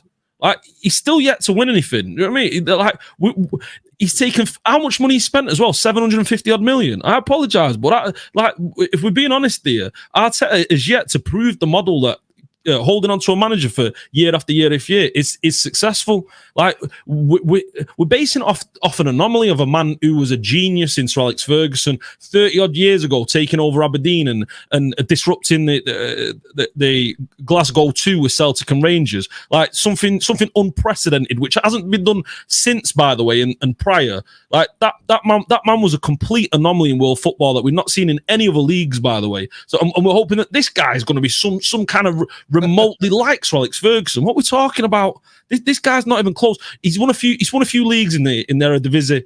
Frank de Boer won four back to back, more than Ten Hag. Came to Crystal Palace, couldn't win a game for Crystal Palace. You look at Dutch managers coming to this league. You look at the Dutch imports; they're not successful. And unfortunately, this manager's going to be another. It's just going to be another manager that's going to fail, and that's okay. It's okay for the manager to fail. It's okay to say, you know what, I don't have to have loyalty towards my manager. You're not Manager FC. Do you know what I mean? Like, you see the fans that are Player FC. We're getting too many Ten Hag FC. Do you know what I mean? Like, you're backing the manager over the club. What's more important for the club? Have you seen how our clubs have been performing this season? Have you seen these performances, these records have been breaking? Worst in the Champions League, worst in the Premier League. I mean, Double A was talking about Moyes. Moyes, he had to get to Champions League qualification. He missed that. Ten Hag's not going to get Europa League qualification. At the moment, he might not even get Conference League qualification. No. The best example I can give to why you should do it until you get it right is Chelsea sacked Ancelotti the season after he'd won the double. For me, you can all say Ancelotti is second best manager in the world right now, for me personally. Yeah. They have won their 2 Champions League after they have sacked him, right? And this is a manager that if he had stayed, you'd probably put your money on, he would have won more leagues, would have got Chelsea. But they've done it and got rid of managers, and they've won leagues and they've won Champions Leagues after sacking what you would say is the second best manager in the world right now. So why should I stick around for a manager that can't even in what should be a second season in progression, can't even get us near the Champions League, get bottom of the Champions League group, and he's going to go up against City, who's going to probably destroy us again in the FA Cup final. Why should I stick around and accept that? Because, it's the players. He's never had a proper structure. He needs more money. He needs more of his players.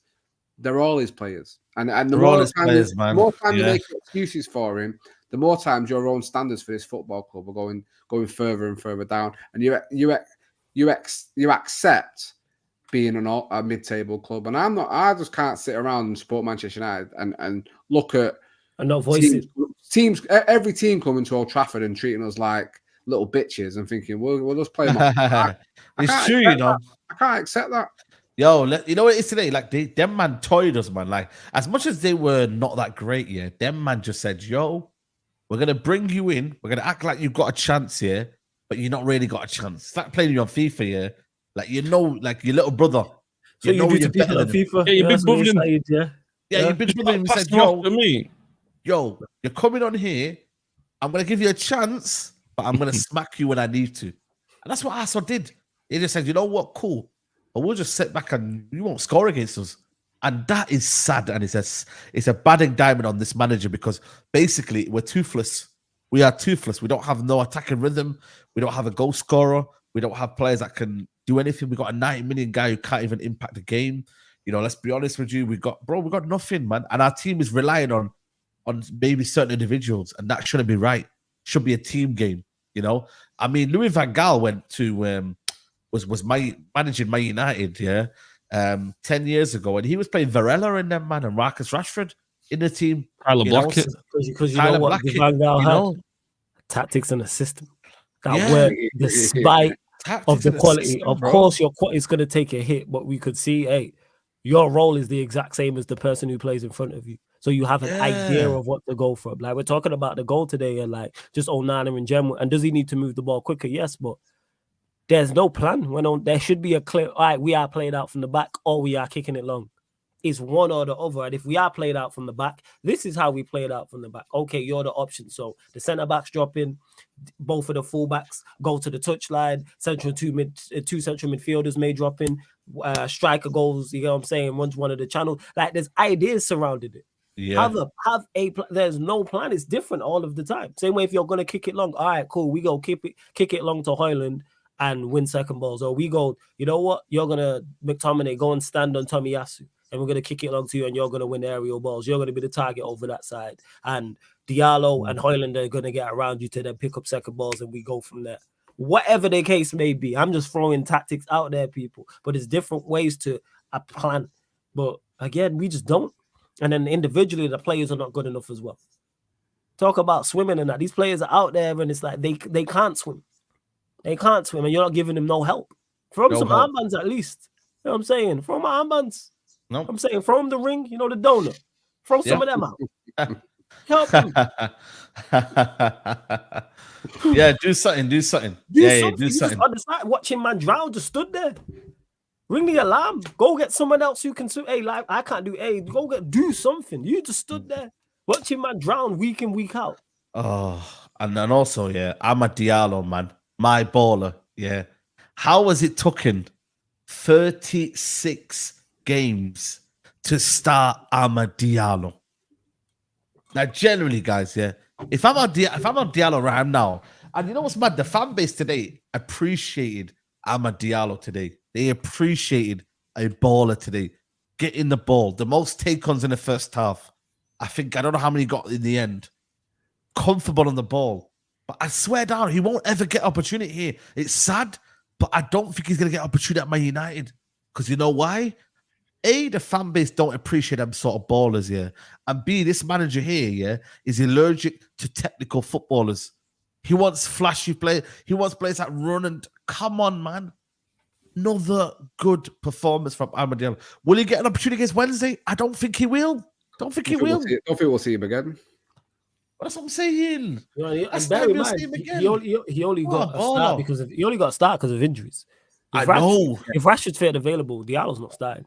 Bruno's fit. Don't Just play. to clarify that. Don't play. Like legit, if Mount's fit, he probably don't play. Like, let's just We clarify. don't have to worry about that. We don't have to worry about that. That's horrific. That one is going under the radar. I said it on this show. It'd go down as the worst signing of the season, and sadly, I've been proven right. Sadly, but it's sadly because I knew it. Like from the, but again, when you talk about, Ash spoke about like Manager FC. That's what it is. There's too much of that. Too many fans really don't look at it. What's best for the club? You know what I'm saying? It's what's best. Oh, I like such and such a player, so it's a good. No, we don't work like that. Just because the player, because I'm a fan of a player, does not necessarily mean he's good for Manchester United. Let's say you rate Mount. All right, cool. Put him in the midfield with Bruno and Casemiro is never going to work. I was saying, what role was he going to come here and play where he was going to be successful? Again, just look at, and that's just basic tactics. You don't have to be a footballing genius to figure that out. But people still backed it and got on board with it because it's Ten Hag. And it's the club. It's like, no, horrific move. And he's just making horrific decisions throughout the entire season. And we're seeing it now. And the eye test showed that. And also the stats are backing up. And we are going to have our worst ever season statistically. Worst ever season. And that's something you can argue. People can argue eye test all they want. Can't argue them stats in regards to this. Results don't lie. And I'm not even a stat guy like that. But results do not lie. And goals conceded and goals you've scored and shots faced.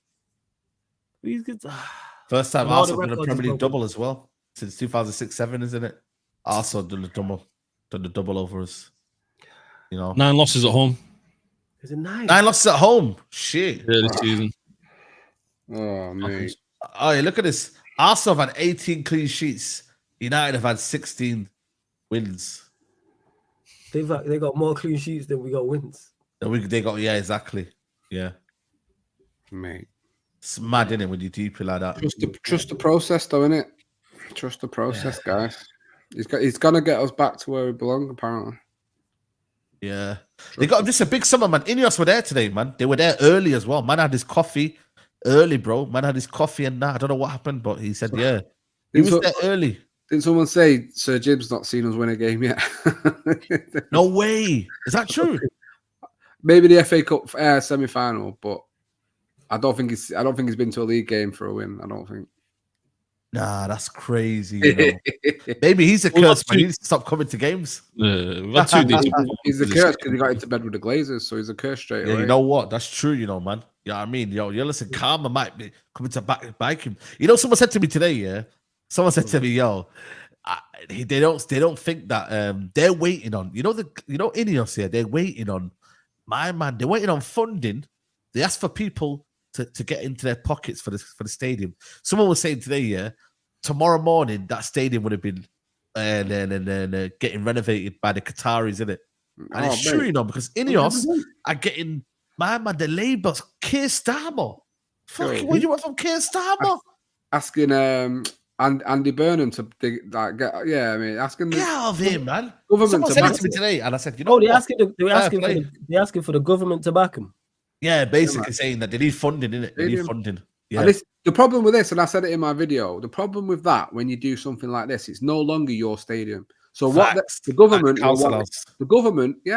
will want things from it. So that means concerts, that means NFL, that means all sorts of stuff going on at the stadium. It's no longer Manchester United's home. And listen, like this Wembley of the North thing is ridiculous. So we don't need a Wembley of the North because it's not like the FA Cup semi-finals are going to be there, or if it's Liverpool City in the FA Cup final, the FA Cup final's not going to be there. It's still going to be down in Wembley because that's where the money is. So this Wembley of the North thing is ridiculous. No, what you need is, Sir Jim, is a Manchester United stadium that is for Manchester United. That's all we care about. And this is the problem with why I didn't want him here in the first place, because he didn't have the money to buy the club. So he's definitely not got the money to start pumping in to buy a new stadium by himself, has he? So listen, it's all very worrying, and we've not even touched on it, but this story is about if Ten Hag goes, they want McLaren to stay. I know, I've seen that as well. Because of his passport, because of his fucking passport. Again, this whole it's a Brexit FC we're going to be, because I what my big worry is. Southgate in, all British coaches going and buy all these English players. The best English players can't play for Manchester United because they play for Arsenal, City, and Liverpool pretty much. So they ain't going to come to Manchester United. So what English players are you buying? Do you know what I mean? Or British players? There's no one. John McGinn. I mean, he's a good player, but is he going to take us to the next level? No. What other British players are there that are any good? And that's where I worried. Do you know what I mean? And like Steve McLaren did good for Fergie, but can you say he's been a success here a second time round? No. So why the hell are we keeping him? Thanks. I'd take Cole Palmer, by the way. Getting back to United fan, get on the right hand side. He's tied down. For sure. You know what? Jim may be looking at the long term. Do you know what I mean? He's got to buy the rest of these shares off the Glazers, and at the moment these share prices are on the way down. Do you know what I mean? This club's going to be cheaper for him in the long run, innit? Do you know what I mean? Because do you see? Obviously, come out again this week. We've been valued at 4.5 billion. Again, it shows the Glazers were just taking the piss the whole time. Of course. Because you overvalued it. We know what the value is. So it's either the fact. Yeah, he overpaid as well. He overpaid the price that he paid at like 8 billion or whatever. Just desperate to get his feet under the table because you know he's from Manchester and that with a Chelsea season ticket and that. Do you know what I mean? Like proper. Again, Rashford, born and bred and that. Can't wait. I think like what's he thinking now? Vanity project. You got to be thinking like, what is he thinking now as he's looking at this? He's got to be ill with it. Having like overpaid. He just had to wait till the end of the season to see, because it would have happened anyway if he'd have bought us or not. Imagine if he didn't have that minority investment this season. Imagine like we'd have nothing going for us. We had a little bit of positivity with the idea that we got new ownership and we're looking forward with a regeneration of Old Trafford or a new stadium being built and that. Imagine none of that None of that.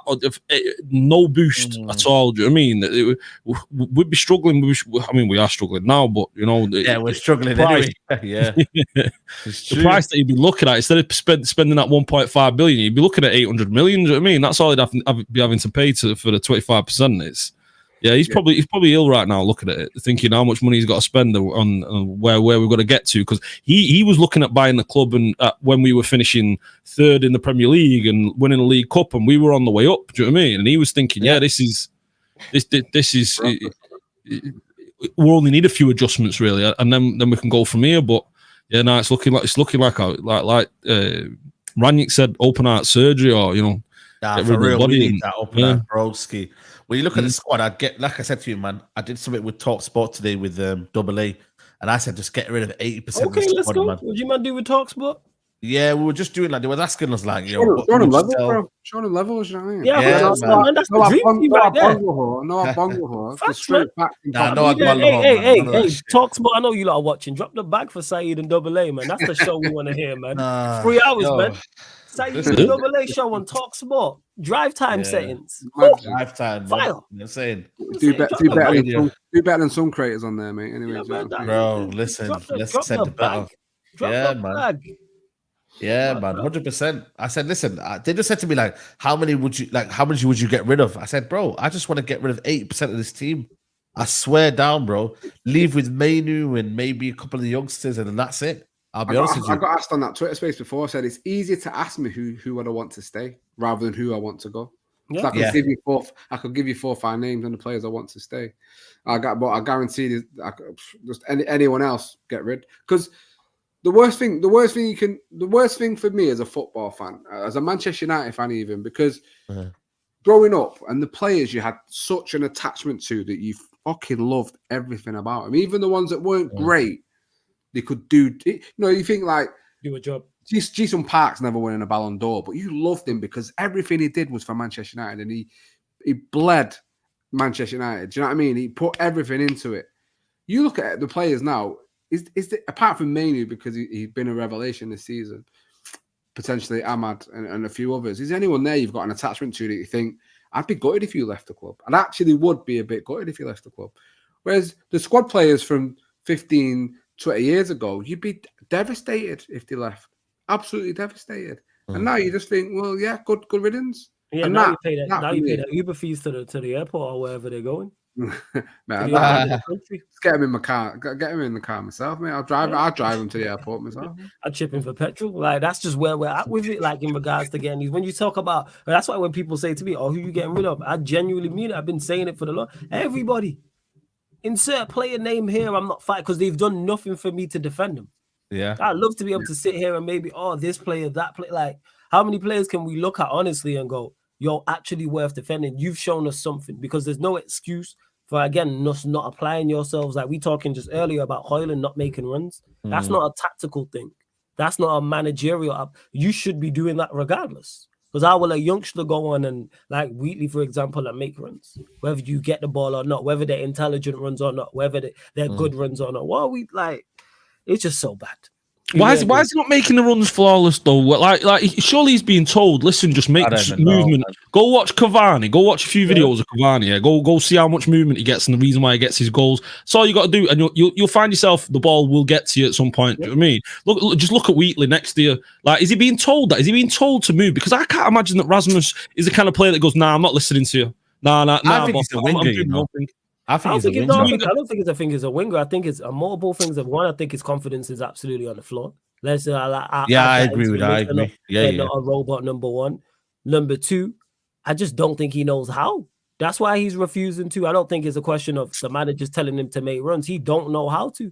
We are watching him crumble under the Old Trafford pressure. Like we've seen it here before. We know what it's like at Manchester United. And we talk about Shana. I don't think he don't want it. You don't want. That's why. You know what I'm saying? If you want, you don't. Because we've seen it in parts where he was starting to shout at people in regards to not getting the ball, and now that has disappeared. He started off like that, very timid. Then there was a period of time where he was shouting at people for the ball over a number of weeks, and then that's disappeared. I don't even hear him call for it. It's like, don't give me the ball. I'm cool. Yeah. Don't give me the ball. And that's a sad state of affairs. And is it all on him? No, but you have to have more backbone and more self-belief playing at Manchester United. Yeah, you do. Because for me, if he's starting next year, I swear down, man. I think we've got no hope, man. You know what I mean? He can't be starting next year. Who'd you get? Like, there's Bro, no, I'll be real with you. The thing is, bro. the fact we spent 73 million, and it's a problem we've had with so many players, Anthony being one. When you spend so much on a player, you can't. Managers kind of forced to play him. Like even if a new manager comes in, it's like this is our 73 million pound striker. You can't. That's where the new manager has to have spoken about that beforehand. That should be in the interview. Like, I am not going to be dictated to who I play and who I don't play. If that's the case, you manage. Yeah, that's what I would say. If I'm the man, if I'm being interviewed for the Manchester United job, and the people who are interviewing me are saying, "Oh, you must play such and such because of their wage, or such and such because of their PR, or such and such because of how much their transfer budget is." Okay, this job is not for me. You go and manage. If that's the case, if you're dictating to me, that's why I don't hear the excuse of that. Whether you were 72 million or 7.2 million, are you best for what's Manchester United Football Club? Are you best for the football club? In said game, there may be games where the manager looks and goes, Hoyland, yeah, you are for this game, but we're gonna have to go again in the market regardless. Yeah, 100%. Yeah, I think, you know what? Yeah, you're right. Big up Wavy Pap says, I'm not Ten Hag out, I'm Ineos Wagwan. They got in bed with the Glazers, so they got to step up. Done with the owners hiding behind managers, playing with my emotions. I want to ask you, Wavy Pappy, why are you not Ten Hag out as well? Is it just more so you're thinking about the bigger picture? Let me know, because I don't know, man. I think it's easy to hide as well behind I'm Ineos Wagwan, but really and truly, Ineos are not going to tell you the tactics, is it? They're not going to tell you how. Why are you Ten Haging? Like, why are you Ten Haging? Like, what's the reason? What do you see in this manager that makes you think that this is my guy? This is the guy that's going to get us winning Premier League titles and winning Champions Leagues. I can't imagine anyone out there thinks that this manager can win us Premier League titles and Champions Leagues. Like, what are we talking about? And even him saying there about him Ineos getting into bed with the Glazers, which they did. You got into the bed with my enemy. I'm not with that. I'm looking at you sideways. You got into bed with a lot, and willingly did it as well. It wasn't like you fully do what they've done. That's why I've looked at Ineos sideways from the start, because the situation we are in and the position Manchester United are in and Roof's leaking. If you really truly want what's best for Manchester United Football Club, to me, you wouldn't deal with them personally. Because I wouldn't do a deal with the Glazers. Unless I could get them out. If I could only get 25%, because I genuinely want what's best for Manchester United Football Club. But I could be proven wrong, because they have done well in regards to the recruitment in the hierarchy, but there still needs to be more. And why is the roof still leaking? That's what I would ask Jim. Why that can get fixed right now. Why is the roof still leaking? We've had runs of away games where that's not, hey, stop the, that's what, a 3-4. I ain't no roofer, but I'm sure that's a 3-4 day job. Surely. Surely it is. Yeah, surely it's probably someone watching this who's a roofer who will know you. You could probably fix it. It's probably a roofer watching. Like, yeah, I know what needs to be done. I could fix that. Yeah. Probably someone at the ground. Yeah. Well, imagine this is what 70,000 of us. Someone there's a roofer. 100. Get him a ladder. You know what I'm saying? Bro. Get him a ladder. Get him some tools and let him fix the roof. 110%. All they do, Flawless, is just put a bit of paint on the sides here and make it look a bit like try to make it look better. Yeah, that's all they do. A little bit of paint and that's it. That's all they do every single year. That's all they do. They don't realize that Manchester. Man. Yeah, everyone you needs there. If you're worried about safety and that, there's a couple medics there. You know what I'm saying, that 100% like easy stuff. That's why I'm just looking at everything with a side eye. Everything. Yeah. He also on the clock this summer. I've said this stuff. They're on the clock, because if he's still on the clock, bro. Because I've seen someone ask that and say, "Oh, do you think?" Or see even someone saying, "I'll do it." See, yeah, someone will give it a try. Will they keep it? Will they? There was a guy today. Yeah, go on. Bless. Sorry. Did you see that guy that was basically brushing the water away? With the I don't know what it was. What are they called? Like, seriously, the brush. It's a brush. Yeah, it's a brush. Man had a brush, bro, and he was trying to get the water away from the turnstiles in it, and I was like, bro, man doing it on his own. Bless him. He was an old man, 60 years old, bro. I swear that I couldn't believe. I was like, bro, what are you doing, man? It's raining anyway. What's that gonna do? It's like going into the sea, and trying to make sure the water don't. Like, bro, it's like that gift with the mop, the guy mopping the sea. Do you know what I mean? Trying to mop the sea up there. Man, trying to mop the sea. I said, bro, what are you doing, man? Bless him, man. You know what I'm saying? Because me and Nuruddin was cracking because was laughing about it, and that's one of the memes where it's like where you do anything to get out of the house. You know what I'm saying? Because you ain't trying to talk to your wife. That's what that is, man. You're just trying to get out of the house. He's like, oh, you do that, I gotta go work. Yeah, just do anything. Did you see the guy next to him? There's a guy who fell asleep standing up. Did you see that? There was a guy who was. Which one? The black guy in the Crystal Palace game? Nah, not the black guy. Outside the stadium where the guy was brushing, there was a guy next to him. Oh, yeah. I seen him. He fell asleep, fully, man. Yeah, fully stood up. So mad. Bro, I felt for him. Oh, serious question though, because I see a lot of like old guys now, Old Trafford falling asleep. Am I okay to be waking them up? I usually do, but do you think I should be leaving them? Do you know what I mean? And letting them sleep. If I see someone fall asleep, I'm letting them sleep. I pretend we scored. Yeah. Give him a fucking heart attack. Definitely know you're lying. Don't do that, especially if they're a little older than that. Don't do that. You give them a heart attack. Don't do that, man. Don't fucking do that. This guy's our baller. But nah, if I see someone sleeping at the ground, let them sleep. Wake them up at the end. Listen, I've seen it a lot this season. A lot of people falling asleep. Let them sleep, man. Let them rest. So when I say let them sleep and put the video all over YouTube, no, you sick bastard. Don't do that, man. Let them sleep, man. Let them sleep. It's crazy. But you know what? It's true though, man. A lot of people just can't be arsed, man. Like, I speak to the stewards, you know, them man are just like cracking up and that, you know what I'm saying? Everyone's tired, man. Everyone's had enough. Been a long season, man. This season, bro. A lot of battering. This season is stretched out. Like, even when we was talking afterwards, the people was like, we got a game Wednesday. I was like, what? We got to get, oh crap, we're playing Newcastle. And the FA, has there ever been less excitement going into an FA Cup final? I've never seen so little excitement so little conversation and just so little enthusiasm going into a final. Like, we are in an FA Cup final, and it's just like, yeah, so. After the game today, they were trying to sing. She wore a scarlet ribbon, like, and I've with such little conviction, they may have well not bothered with it. Like, honestly, it's like no one. Yeah, we remember going to Wembley, mate, but it's not. I don't. It's so sad. Like, I love the FA Cup, and it's the one trophy other than the league. And yeah, the Champions League is very important, but I love having a good FA Cup run and going to Wembley, watching United in the final. I've had some brilliant finals and not so brilliant ones. But I think I'm with you. I can't believe how long this season has dragged. Normally it flies. They get some last 5 games. You're like, fuck, where's it gone? I'm like, we've still got 2 fucking games in the league to go. I'll go again on Wednesday. Jeez, like end the season. So how have I been dragged to that level where, like, and you know, 21-22 was bad when the last game. It was an interim, so it wasn't. It was almost like you knew. Like, it's like a cover teacher, you know. Cover teacher comes in. The thing is with Ranić, like people say it was bad with him. No, it was bad when he got there, and he fucking tried so hard. Trying, bud. Drag United into the 21st century, and he wasn't allowed to.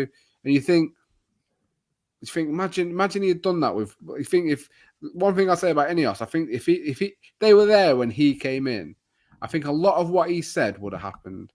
The fact you saying it to Murta and Arnold, who were shit at the job and obviously imposters, should have never have been there. Just goes to show how mediocre and how run like a circus we actually were for a good 10 years. We have to hope and pray, and that's where we are now. We're hoping and praying for better days.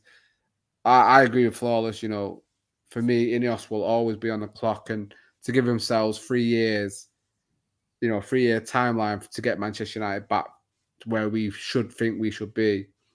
You've kind of put a noose around your own neck, and it starts this summer. And the first decision needs to be the manager, and then it has to be on the players. I can forget all the stadium stuff, because at the end of the day, what is going on the pitch is a lot worse than what's going off it, and we see how shit Old Trafford is. It's a lot worse on the pitch. It's all right sending emails around to the staff saying Carrington and Old Trafford's a dump. Hey, listen, there's a lot more shit on that pitch, and that's the most important thing. So when you can start to get that in order, then I'll start to believe in what you're saying. Until then, I am very skeptical of them, for sure. Yeah, and then this whole myth as well that people are always saying, they'll do it with players like, oh, what other players are out there? Like, we can't get better than such and such, which is just foolish. But secondly, people go, oh, if Ineos can't get the manager that we want, we should keep Ten Hag. Who's this manager we can't get? unless we're trying to go for Pep or Ancelotti, which we are not, who is this manager that is unavailable? Somebody to out of all the lists, whether you rate the entire list, some of them, none of them, who there's no manager that's been linked to Manchester United heavily, whether it's jokes with Gareth Southgate or it's genuine with a De Zerbi, for example, who we can't get. Who's the manager we can't? Somebody tell me in the chat, please. Who's the manager that we are realistically going to go get as unavailable? Like, yeah, no, 100%. I think you're right. I hate the excuses of that. Oh, we can't get De Zerbi from Brighton. No disrespect to Brighton. If we really want De Zerbi, we could get De Zerbi. Yeah, I think for me, Potter's available. I'm not saying Potter's not. There's our managers available. That's the point I'm making. I don't want De Zerbi, but I'm just using that as an example. Is in regards to people are saying, oh, if Ineos can't get their man, who is this magical manager that they can't go and get? Unless you're trying to get Ancelotti from Real Madrid, that I understand. I still can't get over the fact it can only be managers that are either going to leave a job or out of a job. Like, when have Manchester United ever had to be like, maybe that's where we are, but it's like, why does that have to be Potter, Southgate, or De Zerbi? Why can't it be Motta, Amorim, or why can't it be? It's what the British media want to feed you, innit? Do you know what I mean? Like Thiago Motta, for me, I personally, he's not my front runner. What he's done, bro. Yeah, apparently they're saying Juventus, man. They're saying Juventus, but mate, that's where you have to make. You have to go in and say, listen, we're Manchester United. Come, fuck Juventus. Man United. Yeah, true. Yeah. That name, that's the thing. That name should still hold weight. And I think people need to relax. Someone was saying the other day that the United fans have a chip on the shoulder now because they can't bully the world of football. It's never been that. It's never been about bullying. Yeah. And you can say we bullied. It's not the fact we bullied. It's just because we were the best place to be. That's where we should want to get back to. Like now, players want to play for Man City. Players want to play. I've always wanted to play for Real Madrid. But players want to go to Arsenal. Like, we should be. I'm not saying we have to be the shining light of English football and the only place players want to come to. But we should also be a viable option for the best players in the world. And this is why I don't agree with Ineos or Sir Jimmy saying we don't want to buy Mbappe. We want to buy the next Mbappe. Yeah. No, you should want to get the next Mbappe as well as buying Mbappe. Manchester United should buy the young players, but also want the world's best to complement that.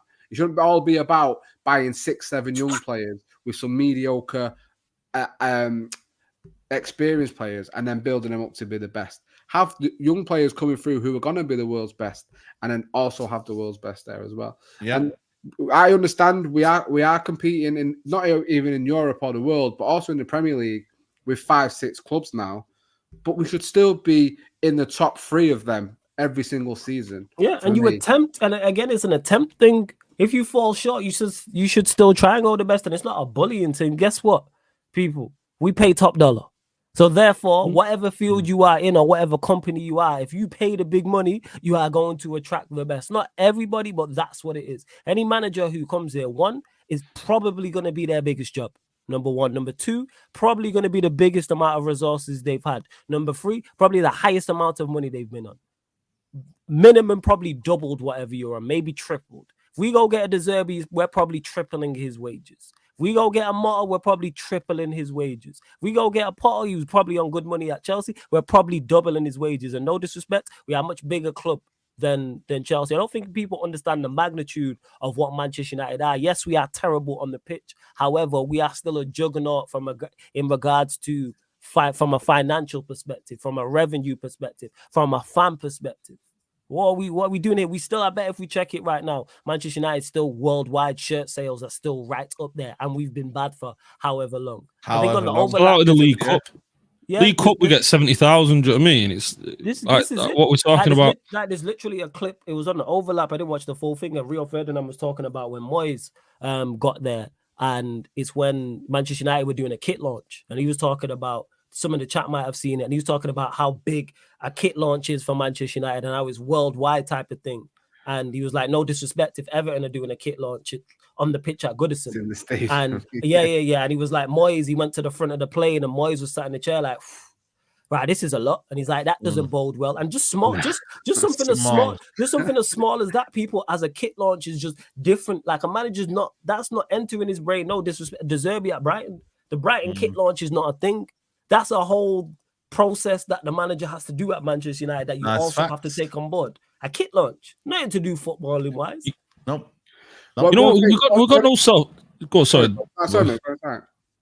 Yeah, I was going to say, we got no self-respect as well. You look at Liverpool back in the day signing the likes of Torres and Mascherano and Suarez, you know what I mean? Signing big players, going for the potential there and the quality that was out there. Do you know what I mean? The idea that we can't go and get ourselves an Osimhen or, a Kvaratskhelia or a big player from abroad and big managers, it's madness. Like what Flawless was just saying there, to come to Manchester United, there's not many clubs bigger than Manchester United. Like, you're talking Real Madrid.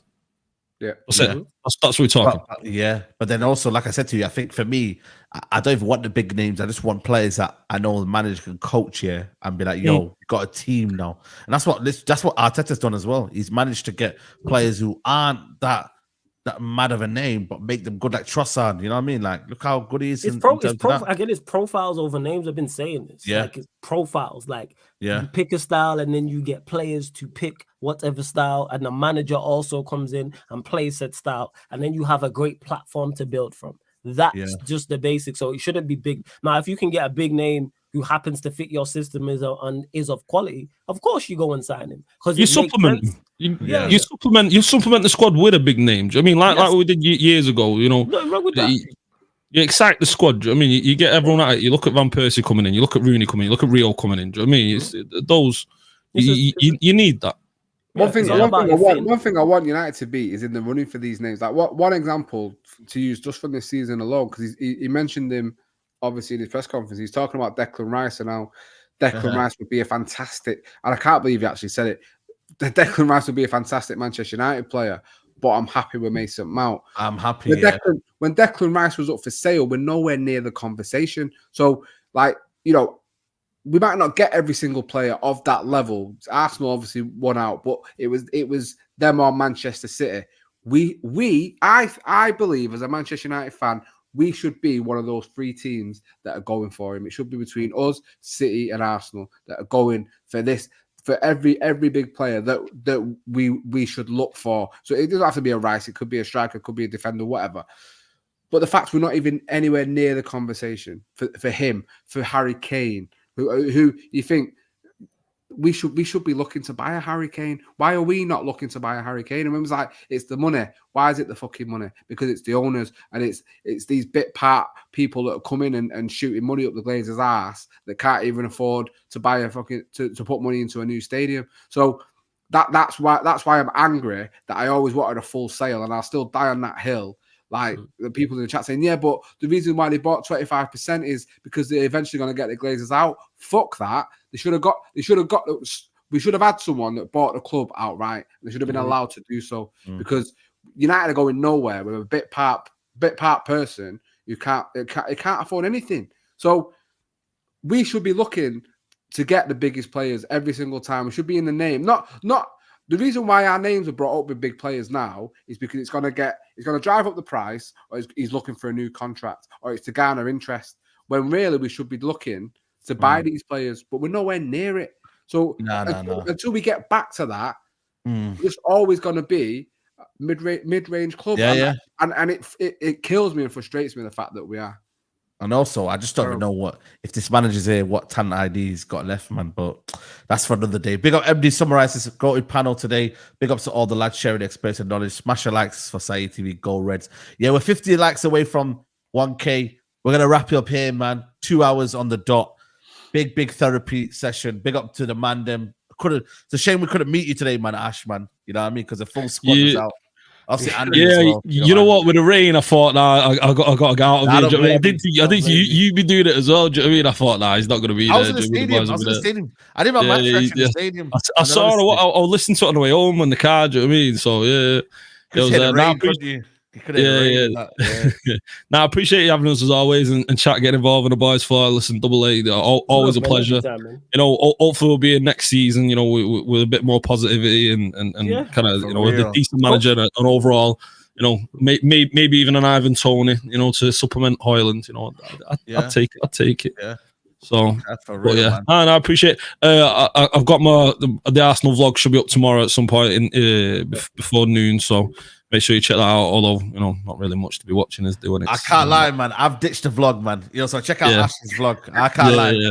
I'm ditching the vlog. It weren't a great You know game. what, Saeed? It's so demoralising when you sat there and you're losing 1-0 and it's like you try and it's just like, what am I doing here? Do you know what I mean? It's madness. Yeah. I just demoralising, and I miss just seeing us play well and, you know, perform and yeah, I just want some nice wins. Do you know what I mean? That's all we're asking for. You know, it's not difficult tonight. Good football. That's all we're asking for. Just good football. Yeah. Good football. A few nice goals. We get smashed by Bournemouth, Fulham, Brighton's coming here spanking us. We last minute winners we're needing from against Brentford. Do you know what I mean? Crystal Palace are beating us at home. Like what are we talking about? I'm done, and I appreciate you for having us as always, boys, and I'm putting up with the therapy session. And listen, I should be paying you, boys, but listen, make sure you're hitting them likes. Make sure you're hitting them likes and show some appreciation for Saeed, because Saeed do some good work out here. So, top man, I appreciate it, mate. Always, man. Make sure you follow Ash Meppers on YouTube, TikTok, and all of that. Double A, big up as always, man. Good to see you. Yeah, bro. As always, pleasure to be here. Thanks for having me on. Like I say, best start/end to the week. But yeah, man, big up the best chat on YouTube. Big up to Flawless, my hype man. Big up to Ash, my twin. And obviously Saeed, the guy that, you know, gives everyone a little big channel, gives everyone a platform, deserves all the success he gets because he's a hardworking and a good brother. And so you have to, you know, throw your hands up and say thank you every single time to make sure you are supporting him. If you're not subscribed already, what the hell are you doing?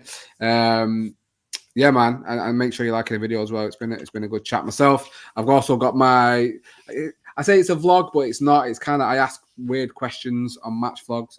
So this one is obviously Arsenal. So I believe I would, if United didn't exist, basically I was asking the question, if United didn't exist, who do you think you would have supported, right? I think I would have been an Arsenal fan. What makes you say that? Well, I assume it would. Well, it's in the video, but I assume it would have been City because it's Manchester. But I'm living off the fact my dad had the bruised banana kit when I was a kid, right? So I'd rather support Arsenal than ever support City. You know what I mean? Just for Ian Wright alone, just for Uncle Ian. Do you know what I mean? Even though he blocked Saeed, I'll forgive him for that. No, do your thing, man. You know what I mean? Yeah, legend. But yeah, so I ask questions, and it's a vlog, but it's good, man. centered around questions and all that. So. Listen, I've still not even hit 300 subscribers yet. So that's terrible. Come on, no, that's terrible. That's terrible. I got 20 odd. I got 20 odd the other last week. So listen, if I could get another 20 today to get me to 300, that will be sick. Come on, people, get him there, man. Yeah, my video will be out tomorrow. Look out for that, and big up and support and to follow all these guys because without them, I'm nothing. Yeah, big up. It's a team effort, man. It's a team effort here, man. The system works here. That's what it is. For sure. Yeah, 100%. I'll drop the link in the chat then quick. Yeah, man. You lot go subscribe to Double A's channel, man, and follow up all the man them across all the socials. Come on, man. For real. Come on. It's free. Go sub to Double A. You should be on way more than 300. What are we talking about? Should be 1,000 minimum. Double A, I'd have been an Oldham fan. Yeah. Oldham Athletic. Yeah, my nana was an Oldham fan, and I went to a few games when I was a kid. So yeah, Oldham would have been me. Latics. Big up the Latics. Imagine, do you know what I mean? The pain I'd be in right now. The pain. Yeah. Yeah, no thanks. Guys, it's there, people, man. Get it in there, man. Right now. Follow, subscribe. You know what I mean? The chat. It's Double AFC. Go and subscribe now. Get him to 300 now. FC Double A now. I've gone all Spanish on you, Saeed. Oh, I love that, man. Go, FC. I like that, man. FC Double A. There's too many name FC channels. I thought, let me flip it. Yeah. FC Double A. FC Double A, you get what I'm saying? Yeah, man, Double A. You know what I'm saying? Yeah, 100%, man. With the Kendrick stuff, thoroughly enjoyed that. I've been bumping that diss track ever since it dropped. I'm randomly like a mother, like you don't randomly. You know what I'm saying? That was a violation. It is. I just be there, just two stepping for no reason. Just must have done a beat for no reason whatsoever, yo. No reason whatsoever, bro. For yo. Sounds close to NCAA. That's fine. A minor. Yeah. They minor bar was crazy. Crazy. Old, mate. Mad thing. But yeah, listen, big up to Double A. Make sure you follow him there. And also big up Flawless. Going to be live. Going to redirect his channel. Sarcasm City TV, man. Come on. Yeah, big up, man. Appreciate that. Got the Premier League podcast Yardman edition coming up. So obviously we'll be discussing the Manchester United Arsenal game plus the other Premier League games. Kaneki will be there. Lex will be there. If you've seen the show before, you already know what to expect. If you haven't, Did you see his calling show on my show? Nah, I didn't want Kaneki's a wild boy. What did he say? Yo, what didn't he say? Go and check the You need to get. show. I'm gonna go check it. You need to get a banner. That's what it is. As soon as Kaneki shows up, you put the banner and say all the views on the channel are not the views of Saeed or Saeed TV. Yeah, like Kaneki might done, but I fully know what it is because he's like, yo, I need to get on Saeed's channel. I'm like, no, you don't. You know what I'm saying? Like, shout out to Kaneki, man. That's my guy. Shout out Kaneki. That's my done right there. So he'll be in on the chat right now. But big just quickly, I'm 2 away from 300. So if anyone wants 300 before, by the time I do my outro, man. it should be on 300. By the time I do my outro, we should be on 300 without that. But yeah, big up to Saeed. Love, you know what I'm saying, every time for having me on your platform. Appreciate it. Shout out to Double A and Ash as well. Go subscribe to Sarcasm City TV. We were just talking about the whole Kendrick Lamar Drake situation. Me and my bro Tux, we did a podcast doing a lyrical breakdown of the entire tune, Don't Like Us. So bar for bar, we went through the whole tune and was breaking down what he meant, all the punchlines, anything that maybe have been missed. And we may not have missed stuff because obviously people interpretate lyrics different, but go check it out thoroughly. Also, as well, playoffs is going on. That's why I think I'm so peaceful in regards to Manchester United. I've been enjoying the NBA playoffs. I was watching last night, man. OKC versus who were they playing last night? OKC versus they were playing the Mavs. They played the Mavericks. Yeah, so I was watching that last time. My little brother's he's an OKC fan. Get on the playback. I got you, fam. If you want to watch, because I can. Because for those that don't know, over on the playback, I hand out VIP passes, so you lot can actually watch the game and we're all synced up, so there's no spoilers or anything. So get over to the playback if you are an NBA fan. So there's a game tonight as well. So be live on there. It's game 4 of the Timberwolves and the Denver Nuggets series. But yeah, Double A on 300 subs. Love that. But yeah, subscribe to Sarcasm City TV, please, people. Come on. Big up, man. Man. Big up every time. Big up. Yeah, 100%, man. And like I said, subscribe to everyone's channels. Link will be in the description as well. And yeah, I'll catch you tomorrow, midday live. Me, Lee Gunner, LB, George, and a couple of other mandem, you know what I'm saying, Don as well. So yeah, man, make sure you check us out there. Straight Jacket Podcast tomorrow, 5 p.m. Me, Minna, Musa, Nuruddin. We'll break it down, see what happens tomorrow. No doubt there'll be more leaks and whatnot. And yeah, head over to Sarcasm City. You know what the score is, 16 out of 10 raid. Why not just show the video again? Why not? By the way, can I just say, the 2 girls below us are looking 16 out of 10s today, both of them.